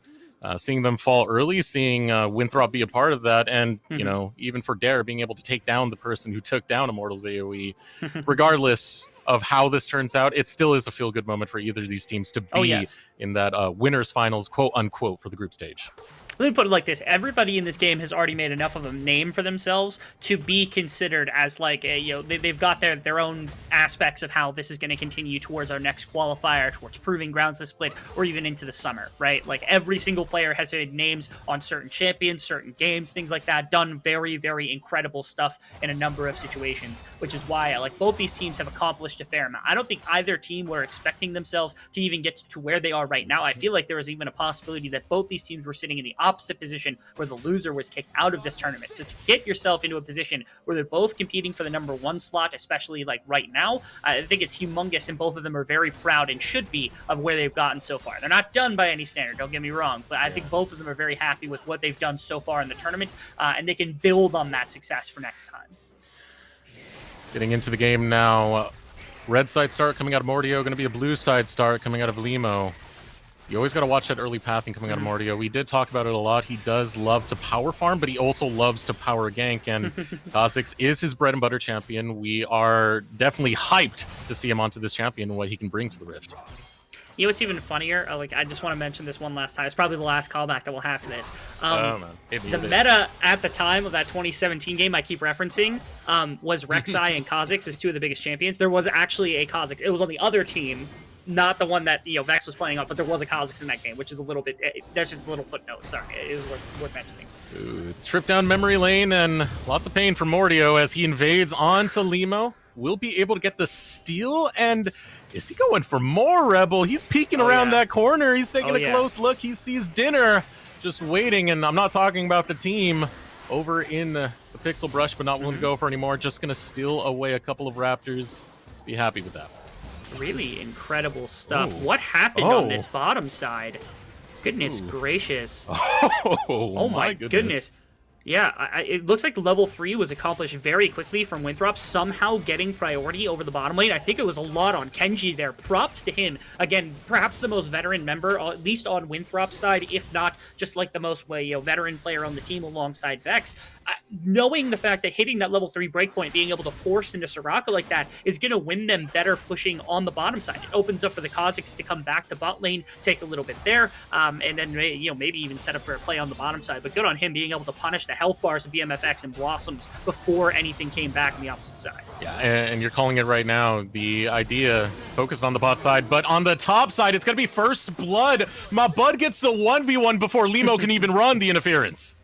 Goodness gracious right there. What a combination of plays. Mabud getting everything on the bottom side is more.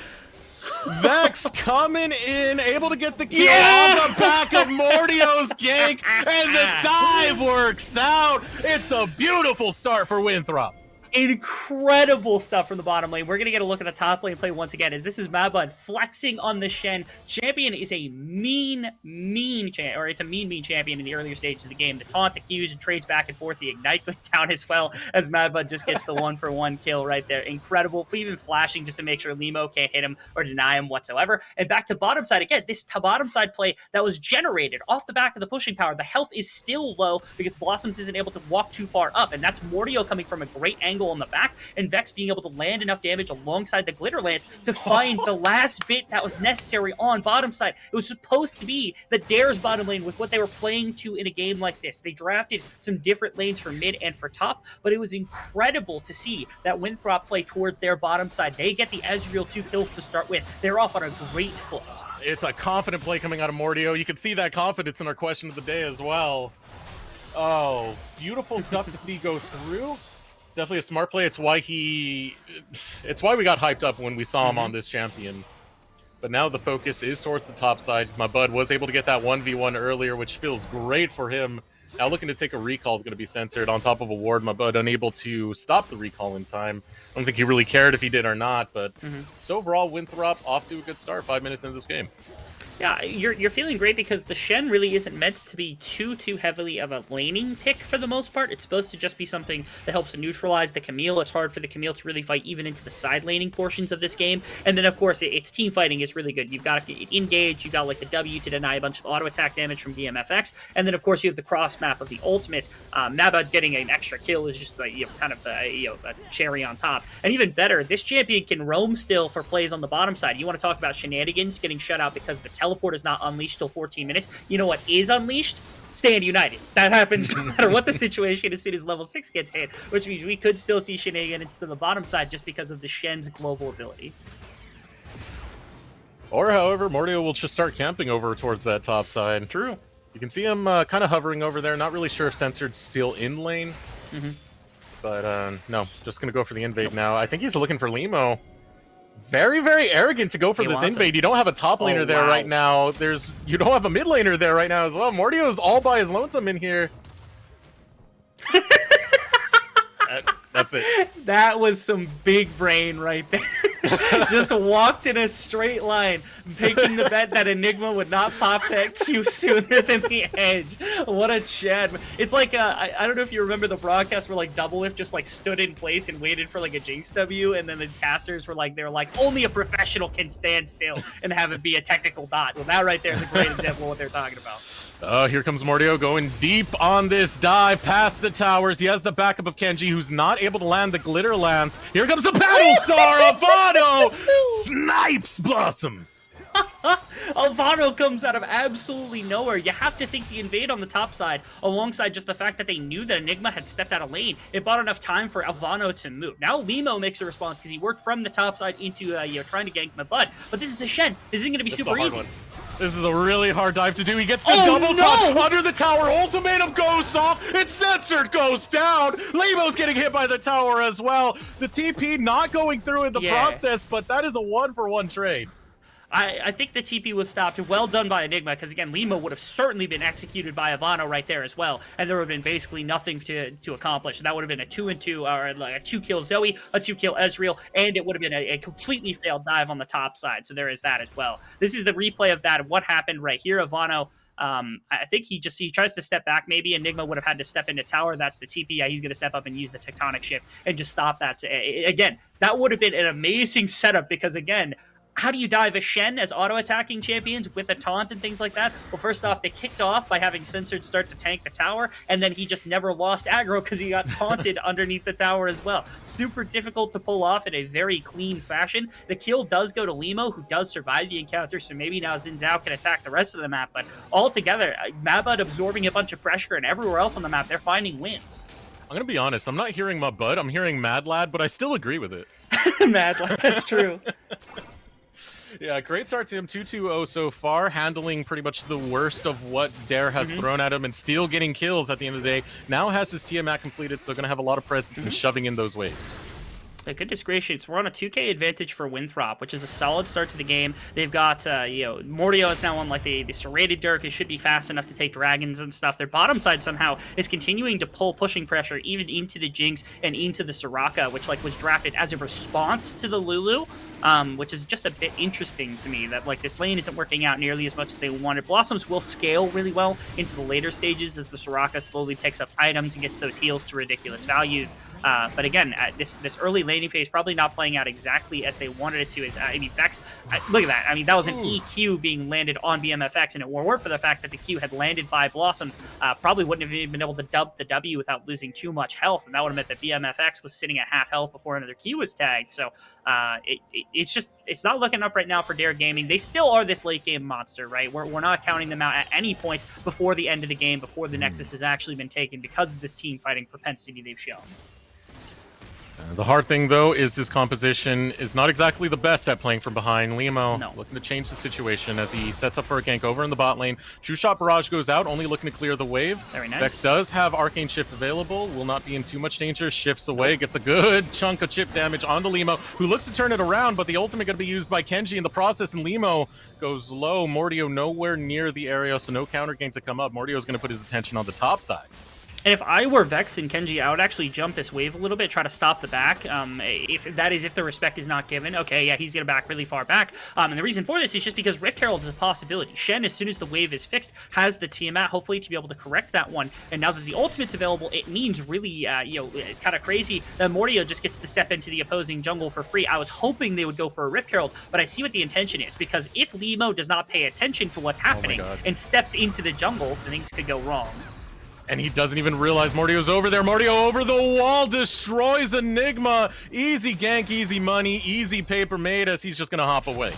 I was kind of waiting for Mordio to just wait for Limo to show up in his own jungle, but it ends up not being the case. He runs directly up mid, but the time was there. Enigma drops the ultimate trying to kill off Ivano. Ivano flashes. He can't turn on the swivel quite fast enough, and no bubble really to punish either, so it's just a kill onto the bottom lane.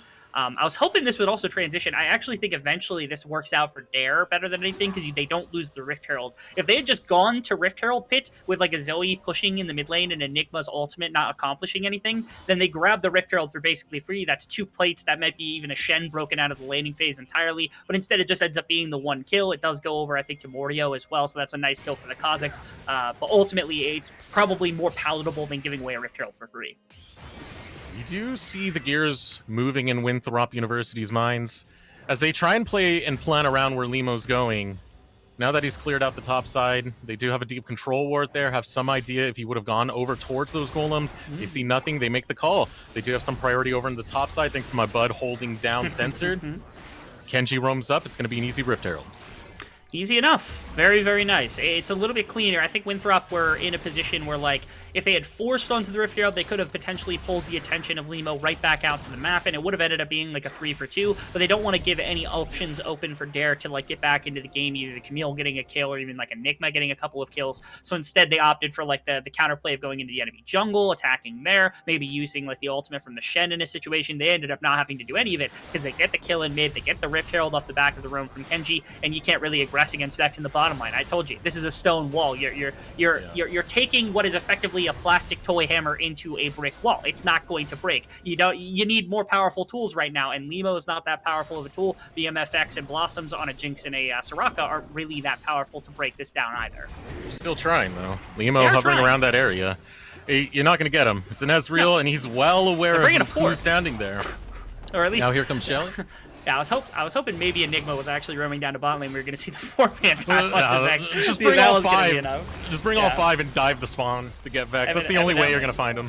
Evidently, yeah. But yeah, this is the situation we had talked to just previously, where Winthrop, they find the Rift Herald, they get into the top lane, they break out the Shen. Now all of a sudden you have this long lane. Sensor is going to be able to catch minions a little bit further back. They actually get a second charge because Sensor tries for a play against Mordio. That's a little weird. That is a lot of damage onto the top tower. That could easily be a fair amount of gold if they just want to come up and gank against Sensor to be, stands too far up in the lane. Easy enough to set up, and bottom side, everything goes awry. Oh, Limo goes very, very low, has the Crescent Guard. It does buy him a little bit of safety. He'll be able to walk out as Enigma just comes down for one little pop of the Q and walks out, but he doesn't realize he's being pincered. Oh, that's bad. Ivano's walking up. Sleepy Trouble Bubble comes out. It's blocking his path. Kenji will just take him down. It's for free. Oh my goodness, Dare Gaming, like I said, this is a brick wall, and now they've got like wet sponges, and they're just trying to slowly chip away little tiny bits with corrosion, but it's not going to happen. And right there, even better, Enigma has to come down just to try. He gets pushed back, but this is communicated. Everything is being talked about. Winthrop is not losing in any aspect of this game. This is a team that looked so bad in open qualifiers in their first game. We didn't even know if they were going to make it to this stage, and they are commanding a victory against one of the more hyped up 4-1 prospects out of open qualifiers, and they're about to take the #1 seed from this group going into playoffs. Over Immortal's AoE on top of that, holy hell, Winthrop have come to play. But Dare Gaming, they're going to take what they can, whatever scraps they can find left on the floor from Winthrop's feast. It is going to be a Drake, Infernal Drake picked over to Dare Gaming's side. Oh, goodness. The Chem Tank also is perhaps the most influential soul in the entire game. I personally prefer Hextech. I don't know what your opinions are. Not because of the soul, but because I think the portals are really cool and they add a lot more to the game. Invisibility zones are not fun. They are not interactable, as well as the dragon or the soul just being miserable. Everybody getting a Scion passive is not fun. Mordio had to stop because Ivano just was way too threatening, and in the face of the Vel'Koz is another gank to stop this Vel'Koz from continuing to just sit here and scale. Nobody's allowed to be comfortable in this Dare Gaming squad. Yeah, CS lead going over to Ivano, but the big thing you have to watch is how many deaths Enigma has. Fallen twice, 1-0-2 over on the side of Ivano, who's been handling this lane quite well, and more money going over to Winthrop as they're going to cash in on that bot lane tower as well. My goodness, Mordio has more gold than any laner on the side of Dare Gaming. Everybody, all the major carries on Winthrop currently outgolding every member of Dare that's supposed to get gold. Even their support's winning the trade, but that's going to happen most of the time anyway. That is insane. And Ezreal being this accelerated, already on the 2 completed items, now just needs to get to the crown, and there is no threat against him. He can do as he pleases as this game continues. This is not looking good. Dare Gaming, they better figure out how to team fight this, because I'm coming up with nothing right now. Yeah, don't look at me on this one. Small play-by-play brain can't figure out this much of a deficit when we're 60 minutes in, 5K behind, and everything is going Winthrop's way. Compositionally, in the lanes, in the neutrals, you couldn't really ask for more, as now the rotation is going to come out of Dare Gaming, sending their bot lane to match the bot lane of Winthrop over in the mid lane. As they currently try and pivot where they can find resources. You're going to see a pivot over up to the top lane from Vex as he sees a gank going on, trying to focus down my bud, but my bud has no threat whatsoever. He just hops over the wall, lost a slither of health in the process. Yeah, I mean, if they full engage on that, Mordio is around, and Vex can come up river because he had already pushed up the laning phase. And the ultimate, I think, was just a warning of, you know, you continue this fight, things aren't going to go your way. Even if you kill the Shen, you're not going to get anything on the back end, and you're going to be giving way too much gold. Dare Gaming, again, trying to come up with some fathomable response. Number one, they've come back from gold deficits. I feel like the gold deficits they've come back from mostly haven't been at, you know 5,000, 6,000 at this early stage of a game, which is still difficult, but it's still not impossible. You got the Jinx, you got the Vel'Koz. In the right situation, those two can still put out a bunch of damage, and even just the Jinx getting excited in a fight can make a difference. As well as Limo has a good amount of damage. He is a gore drinker. Xin Zhao, it could still be easy enough in a 1-on-1 or a 2v2 situation to find something powerful. But ultimately, it seems like this game, unless something significant changes about the way that Winthrop is playing things out, you can see they're just getting bullied by Vex. What are they to do? I think they just have to wait for big objectives. They have to wait for their Baron. They have to wait for their Elder Dragon. But that's giving so much priority over to the side of Dare Gaming. Can I say the setup that I had for this Vex pick of the Ezreal could not have played out any better? I wasn't expecting this to happen when I referenced the 2017 match that he played years ago, but this is just amazing. Recasting that game. You're recasting that game right now, Dean. They didn't win that game, unfortunately. They lost that. They went 0-5. You're recasting the other timeline of that game. Yeah, I'm casting the other timeline where it looks completely different. Ooh, a hop over the wall coming out of Censored, but look at the tower. Not much health to really protect you. If you do get under your tower, they could just whack it or just take him down inside his own ultimatum. It doesn't matter. Mordio gets that kill, and the tower falls immediately following. Yeah, and the Wish just does nothing either. You can see right there in the middle of that, it got dropped. And yes, did it remove previous wounds? Yeah, but it was like, there's no AP, there's no completed item that's going to give bonus healing whatsoever completed so far on the Soraka. Right now, that champion is basically doing nothing. You can see the dive on the top side after the Rift Herald went down. Nemo's even getting aggressed on, where now for the ultimate, he probably would have died. Vex has ultimate if he wants to try to snipe him, but I doubt they use that. But Rift Herald's back up too. Dragon's going to be up here any second now. They just control everything. There's no play for Dare. They got nothing to do. You couldn't really ask for more. No. Winthrop have complete control of the map. They've yet to lose an outer tower in the process, only losing an Infernal Drake to Dare Gaming. They were happily to forfeit that one off of a win off of a team fight win. It's great. What more could you ask for? I don't know that you could ask for anything else. You can even see like the turret health. Look at this. It's barely chipped away at whatsoever. You got a couple of plates on bottom side probably for BMFX. But like usually in games like this that have been turned by Garrett, they also have somebody that's able to carry a fight. In this game, it's pretty much just Limo. It's Limo against the world. In terms of items, everybody's sitting at like the 1.5. I guess Censored is a little bit further along. He's got 165 farm and almost has like he's got like the Tiamat to help respond to the Titanic Hydra, and then a little bit more in terms of AP with the Clawfield. But like, I really don't see it. I feel like Dare is just slowly bleeding to death. This is that moment that I talked about where it's like Dare really hadn't had this problem previously where, they take a little paper cut and then it turns into something that's just like gushing blood, right? They hadn't had a problem like that. Usually they can keep it within a manageable range, but they have done nothing to slow down Winthrop at all in this. And here we go, Winthrop now sieging up onto the mid lane inner. Taking it down, you do see Limo trying to come in with the flank. Ooh. Enigma on the sidelines as well. This is going to be a tough one to pull off. Objective bounty picked up, and now getting flanked himself is going to be Limo. Didn't realize he was the hunted in that exchange. Mordio chasing still. Crescent Guard goes out, and the rest of Winthrop looking to try and block Dare from protecting their jungler whatsoever. Mordio will take him down. The split push is still coming out of Censored, but Winthrop, they don't really care at this point. They can take whatever they see fit.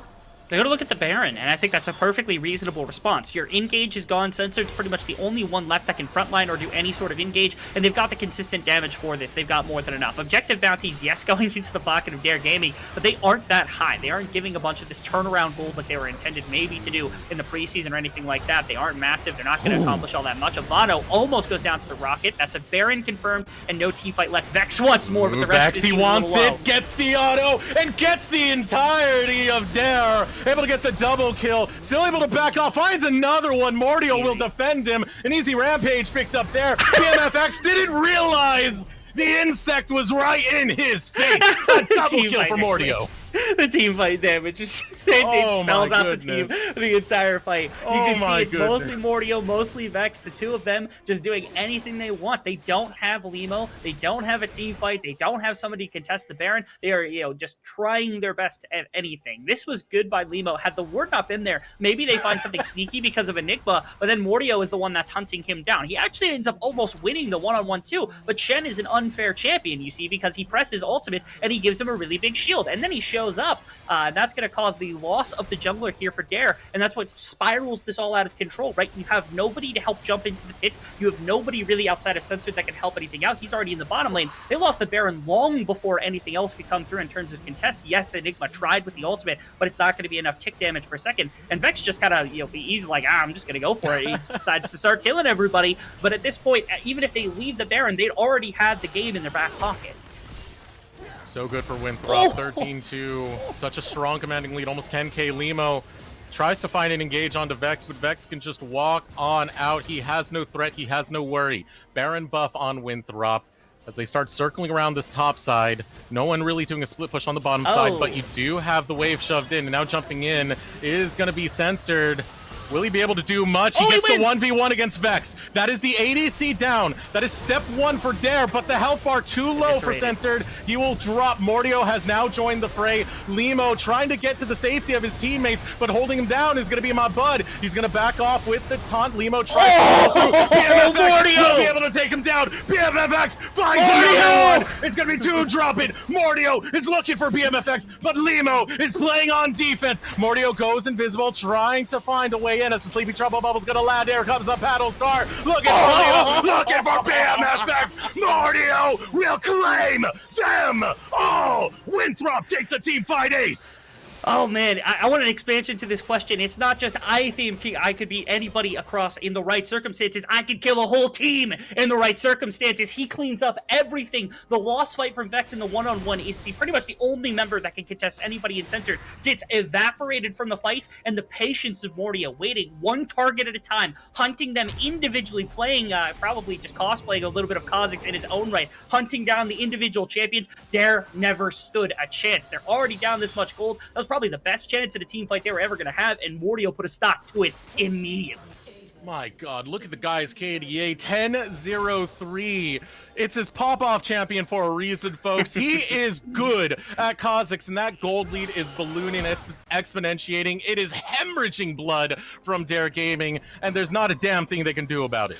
The paper cut is no longer even just a slice on the arm. It is an amputated arm. There is nothing there remaining. We are waiting. It's 12.5. It's actually 11,500 gold lead right now for Winthrop. But they've got this Ezreal in a great position. They've got an insanely powerful Kha'Zix, as you saw in the previous fights. They've got more than enough tools in a number of situations. This is not to mention, the 2.5 item, Avano Zoe, which is a terrifying prospect of its own, right? You've got Mabud, who's still terrifying. He is a frontline Shen that can throw an ultimate in and turn a fight all the way around. I also don't think we've praised Kenji enough for a number of times just being this massive support machine vector for Vex during the course of everything else that has come about. Great pops to every member of the team who has made it possible so far. Winthrop just looking for the kill shot. They've got 2 dragons until soul points. That would be just, Dare cannot let that happen, but I think they're going to try to end it before that. Oh, they're just going right after Censored. Sorelio is going to be popped there. Censored gets low, but is not going to fall under the tower. They're going for this tower dive as Limo goes deep. It's going to be a shutdown so far. Mordio is going to fall his first death of this game. That is a massive shutdown for Dare to be able to pick up.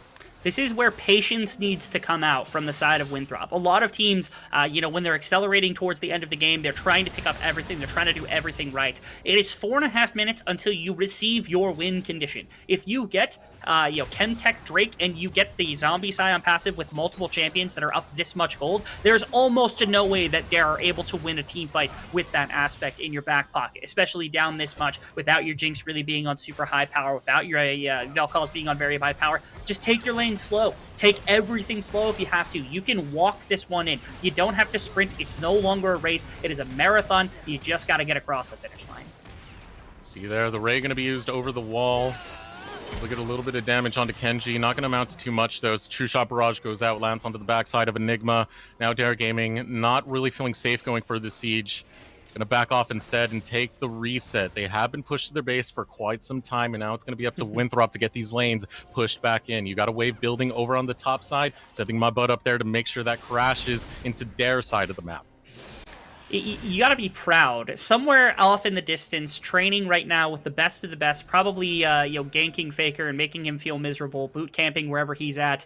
Frostforce has got to be looking upon his team right now with just like a feeling of such pride, being able to take a team like that to a national championship, and now going on to different horizons, being on the C9, perhaps even just temporarily, but watching Mordio step into his role and watching the rest of this team come together. I mean, how happy could you be if you were the coach, the director, the manager, whoever it is? The entire staff of Winthrop have to be so happy with the turnaround that they've been able to make over just the course of this tournament alone. To be able to be this competitive, you can see the high-level play that they're capable of bringing to the amateur scene. And it's a question now also of like, okay, Dare Gaming, I'm not trying to count them out super heavily, but being down 11,000 gold, being down 11,000 gold. Winthrop competing for a top 6 spot seems now within reach for a team like this if they're capable. I'm interested in your thoughts on whether or not you think that they're a top 16, especially when they're on form like this, because those are the ones that are guaranteed spots in a proving ground. You're interested in my thought, man. I'm completely marking out when it comes to Winthrop. Anytime I see them do well, it's not a top 6 team, it's a top 1 team, damn it, no.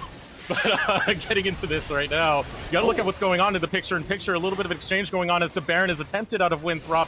Looking to get him lower and lower. It doesn't look too good for my butt over there. It should be a 1v1 win. Actually, almost gets turned around. Censored is just barely able to get that 1v1, but that is a man down for Winthrop. The same man you're looking to defend you with those stands united, but over the wall comes Vex. He's able to hop over, doesn't get hit too much by Disintegration Ray. The Baron so low, looking to get in, is going to be Lebo, but Baron is picked up by Winthrop. Lebo dives over anyway. He's looking to find something. He finds the claws of Mordio cutting his face off. Censored, now looking to pick up, now looking to go onto janitorial duty, but here comes Mordio, invisible, able to get the damage. Over the wall comes Vex. Vex looking for more, misses the mixed stick shot, but still able to finish him off. Now Enigma running back. Mordio dives forward, unable to get too much. He throws out the missiles, doesn't get the geometry to land it onto Mordio. BMFX very far out from this fight. Blossom incredibly low in this fight. If the missiles land onto him, he's down. Avado takes him. BMFX try to run away. Enigma try to run away, but a Paddle Star pats him straight back to the respawn. BMFX is deep in enemy territory. A Sleepy Trouble bubble comes out. There's nowhere for him to go, but straight to the respawn. As my bud walks up, gives him a pat on the back, says, "Nice try, buddy, but goodbye." Winthrop take the team fight win. And now 4 members down, only about 15 seconds for 2 of them to respawn, but Enigma and BMFX, the 2 big ones, are down for a very significant chunk of time. Winthrop, if they can't win the game off the back of this, they can dismantle this base and make sure it is going to be all too easy to waltz this one in the second the Dragon Soul ends up spawning a couple of seconds. That's exactly what they're going to do. They're going to take mid inhibitor. They're going to shove in an additional wave. They're going to pull back. They're going to try to get back timers off, probably with their Baron buff, and redeploy for the final Drake of the game. And when they get that one in their back pocket, they are going to run down mid lane with 5 members, each one with a Guardian Angel passive. That is, of course, if Mordio decides not to kill every single person on the other team himself. And he gets out before the hook shot can find him. That is a flash burnt on Blossoms. That will make an easy target later. 10 seconds left before the Drake does spawn. And you said it earlier, Rebel, that is going to be a win condition in their pocket. They are just moments away from being able to get it, and Dare feel the pressure as they start setting up around Drake. They gotta try to take one desperation fight. If they can't get out of this series with one winning team fight, it would be very tough. Here we go. Ultimatum used onto Mordio, trying to take down Mordio. Kenji left unchecked in the process as he tries to defend, but it's not going to be enough. BMFX falls. Avano on the flank comes in with the pedal star, but my bud is getting lower and lower. Still, Dare are alive. Still, they're trying to fight. They have a man lead, but they don't have much in terms of resources. They are falling one by one from the booth, and there's nothing they can do about it. It is time to Throp. Dare will drop, and the University of Winthrop are going to be the ones who end up on top. Our third, my apologies, qualifier for the playoffs here in the first Unified Esports Association Proving Grounds qualifier tournament. Incredible stuff from this squad. An insane turnaround from the open qualifiers and a winning team fight at the very end. Gotta give props to Dare. They tried to pull out a 5-on-5. They tried to make the miracle run happen all the way from 4-1. A team that was 20th seed cannot make it happen. Winthrop go instead from losing in the first round of the open qualifiers to taking the spot and going to playoffs as the #1 seed. No one expected it, Rebel. There was low expectations when it came to Winthrop University and how they would do in this tournament. Expectations be damned. A 2-0 victory over Dare Gaming. A 2-1 victory over AoE Immortals. Winthrop are pogging, my dude. It's nothing but throppers out right now. For anybody inside of Collegiate, anybody who knows any of these players, that is the best I have seen them play since they have remade that roster from the summer. They are looking incredible. The competition they played against, the competition they've beaten, that's all that they needed to prove right then and right there. Insane stuff from everybody on the day. Across both games, every single person performing admirably in a number of different roles, in a number of different situations. There is not even a highlight player. I just have to give props to this entire squad, being able to come back from essentially not only losing 2 players before the tournament had even started, but not being able to scrim in that time and having to overcome so many issues before getting to this point. Winning out in Group C was not something that anyone expected for Winthrop, but here they are. Rebel, I am so happy to be wrong. I keep voting against Winthrop, and every time I do, I do it with a pain in my heart that says, my brain says they just won't be able to do it. Yeah. I am damn wrong, and I am happy to be wrong in this case, because Winthrop keeps showing up, they keep thwarting our expectations, and they keep having these phenomenal performances. I mean, from the very start of this tournament, expectations were low, but for good reason. Avano was floundering. Vex and Kenji were having some hard times finding their synergies together. Even over in the top lane, my bud, he might be able to play anything that has a little bit of a health pool tied to it. He still wasn't having those standout performances. They came together once the group stage started, and they started dominating, Dean. The expectation wasn't there for a lot of people. In fact, if we actually get the prediction bracket pulled up, the majority of people had gone about from actually predicting today for Dare Gaming. A lot of them were able to actually make that happen because they had seen what Dare had accomplished through the majority of everything else. But you know who did predict? Myself, your boy, collegiate caster and a professional Winthrop expert, alongside the LFL professional caster Beatdown Boulevard, who currently is smashing everybody in this prediction contest because he's an absolute god. I actually switched my prediction today. Going through VODs the last couple of days, I was convinced Dare might be the better team. Watching what this team looked like against IMT and over the course of the last couple of days, like you said, that growth that they've made, I had to swap it. I had to call Winthrop in the victory instead, and I'm glad I did because they proved me very right. They looked insane today. I am so excited to be wrong, as I said. They did look insane. I'm sorry for doubting any of the Winthrop players, especially my bud. My bud, I owe you the biggest apology for doubting you. You're a spectacular player. And Winthrop, man, top 1 team now. That's it. I'm only voting for Winthrop from here on out. It was a solid performance. It was a very, very good performance from them. And with that, I mean, we now also get to see the other side of the matchup, because if we had saw that Winthrop lost this one, they would have to go back and repeat the process against INT AoE, which has to be difficult because they're the team that won. They have things to learn from that series, but IMT also gets to walk into that series mad, which is not how you want to see a lot of the members of IMT in the right situation. So now they actually get the opportunity to play against Dare. So now it's a competition of LCS affiliated kind of amateur squad inside of IMT AoE versus Dare, who are this like build up of everybody else that has come about. So expected winners being Immortals AoE, but we really saw what happens when we have an expectation like that. Yeah, sorry. They still have their matchup to play against Supernova. So the winner against Immortals AOE versus Supernova will take on Dare, and yeah, a lot to prove there. But we did just get an update. Hyper, can I get a repeat on that one real quick? I believe that was Taco Gaming taking a game off of Maryville. Not one game. They're currently upsetting. They're actually up in game number 2. Yeah, they're currently upsetting. And after game 1, which I believe Maryville was up a 4 or 5K at the beginning of the game at some point, things shifted. Taco Gaming took game 1, and they're currently down in game number 2, where Maryville, again, they're on the verge of being upset as well, because just about everybody minus 3 people predicted Maryville in that series. And after their incredible play over the most of the tournament, that would also be a little bit of a shocker to not see another one of these collegiate powerhouses. Also, my apologies. Nobody let Dylan tell that I predicted IMT against Supernova, because I have a lot of faith that Supernova is going to look really good tonight, and that it's going to go the full distance. That's on me. I'm not going to let my predictions come through. That series is going to be on after Academy, so that's going to be a good one to watch. Make sure to go over there and see which of those teams is going to come through. Now, don't do that to me. Come on. That's not fair. No. Not like this. No, let's just keep it there for a little bit. And in fact, let's frame that on the wall. Frame my doubt of Winthrop on the wall while you're at it. It's the wall of shame. But yeah, so far, the LCS Proving Ground Circuit qualifiers have been amazing. With every single division that we've seen so far, we did have to say goodbye to a couple of teams rather recently. Team Ambition and UCI were eliminated, and Radiance Bay State College will be advancing over to their losers finals, so to say. This is what I'm kind of loosely calling them. It's still a group stage. Winner of that will go forward.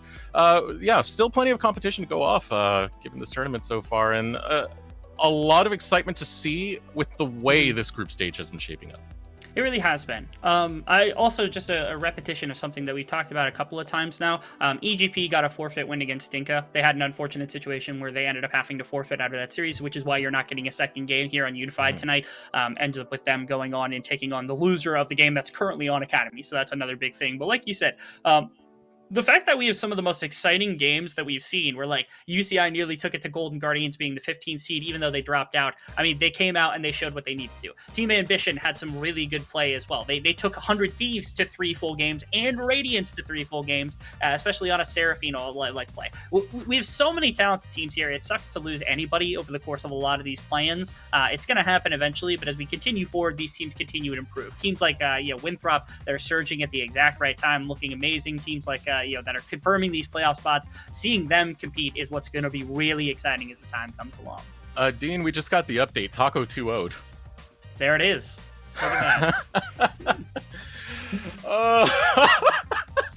I love League of Legends, Dean. I love League of Legends. I'm not voting with my brain anymore. I'm going to vote with my heart. Vote with your heart. That's always the correct decision, man. But we are not done with the series here today. The series might be done, but we do have an interview lined up. We are going to throw it over to who are we throwing it to? Izzy, thank you. Izzy with an interview with my favorite. It's an interview with my bud. Don't go slay this one, Izzy.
Hello, everyone. Welcome back. I'm joined today with Mabud of Winthrop University. Mabud, how are you? I'm good. How are you doing? I'm good. Now, congratulations on this series. You guys put up a dominant performance up against the 6th seed in Dare Gaming. Explain to me the strategy you guys took to close out the series 2-0. Well, we did some prep a couple 30 minutes beforehand. We had a pretty solid draft going into it, and we no flame, but we kind of just knew we were better. So we were just like, if we can beat IMT, we can kind of shaft there, and that's exactly what happened. So it was just gaps. Absolutely. Yeah, that's the mentality to have. Now, talking about draft, you got target banned or got a lot of those topside bans pretty heavily. So, what is kind of the discussion and decision making process when you know that they're just trying to, get you off of, what's meta or what's good? Yeah, well, I know they're scared for sure. I have a champion ocean, to be honest, so you can try and ban me out, but I'm just gonna find something else to pick. Like that game, I was playing Shen. I don't even really play Shen, but it worked out, so I feel like it's kind of a waste to ban me out, and it just lets me know that you're scared, so it works out. Yeah, absolutely. Champion Ocean is a great way to describe it. Now, you guys have pulled out 2 winning series against higher seeded teams. How does this have you guys feeling going into playoffs? We feel pretty good getting first seed. I feel like it's kind of weird though that that they're higher seed than us, but it is what it is, I guess. But it feels pretty good going into playoffs. I'm pretty excited to see who we're gonna go against. Um, I think there's some good teams for sure in the top 4. I'm excited to play against Maryville specifically. I kind of want to test myself against Niles because I feel like I've watched a lot of his streams and his VODs and stuff, so I think he's a really good player, and I'm excited to finally play against him. Absolutely. That would be an interesting matchup. 2 of the top CLOL teams. Are there any other teams you're kind of looking forward to playing at the, higher end of this tournament? Not really, no. I think, like I said, the top 4 teams are pretty good, so I'm excited to see how we match up against them, but mainly just Maryville got my eyes on because also the rivalry between them last year as well. So Absolutely. Well, you guys are out for blood in that one. Now, you guys play some pretty amazing team fights. It seems that they're super patient, super thought out. How did you guys kind of develop this play style in these team fights? um, I think we just keep our communication clean and we kind of designate targets that we're going to be focusing down, and usually it just goes well because we're all pretty good mechanically. So it's like if we have one target that we're trying to burst down or whatever, and we're playing well, then it's pretty smooth, and we look for flanks and stuff like that. And flank, when we get a good flank off, in the first game, it's just a wash basically. So Yeah. Well, the other teams will have to look out for those flanks. Thank you so much for chatting with me today, and congratulations on another series win. Our casters will return after a short so break much. to take a look back at today's series, so stay tuned.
Welcome back, everyone, to the LCS Proving Ground Circuit qualifiers.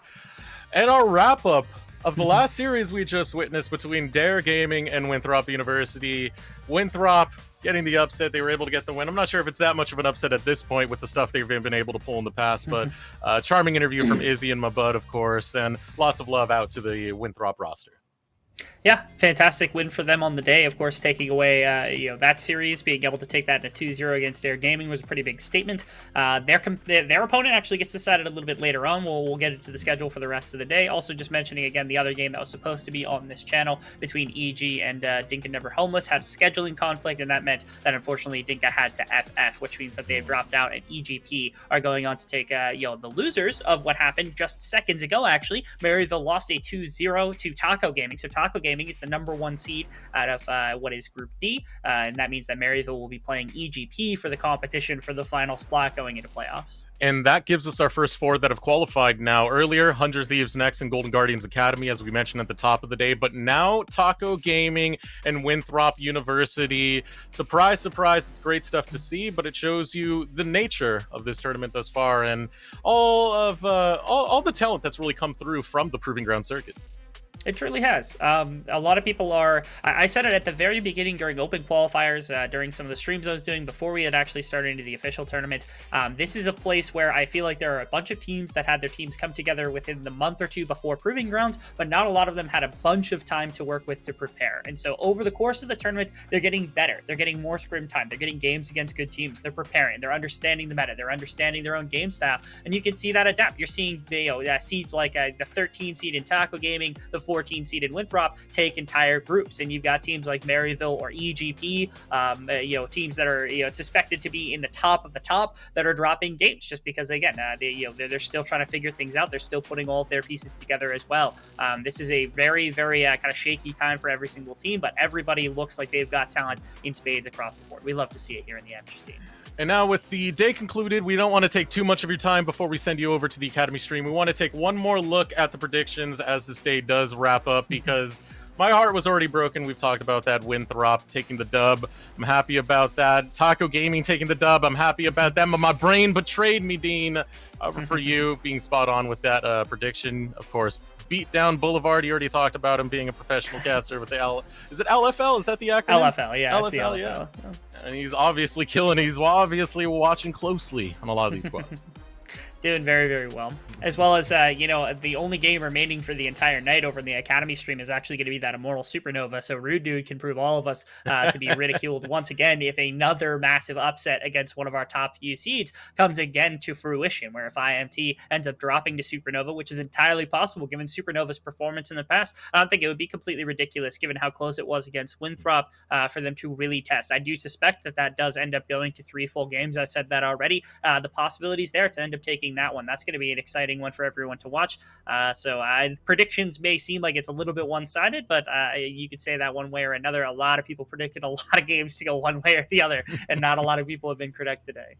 All right. Well, closing this out, we do want to give one more shout out to our sponsor, and that is going to be Skulls. Looking to upgrade your gamer gear? Look no further. Start your 2022 off right with official Unified Esports merchandise brought to you by Skulls. Hoodies, joggers, jerseys, armbands, and a lot more coming soon. You've got the skill, now get the swag. Skulls.com/collection/unified has everything you need. Gear up, game on. Skulls.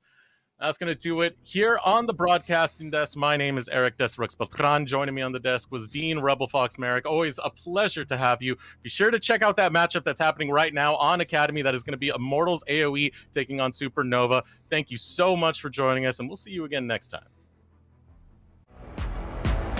I feel like last year it was really obvious that I was the best mid laner in Academy. This year I'm looking to do the same thing.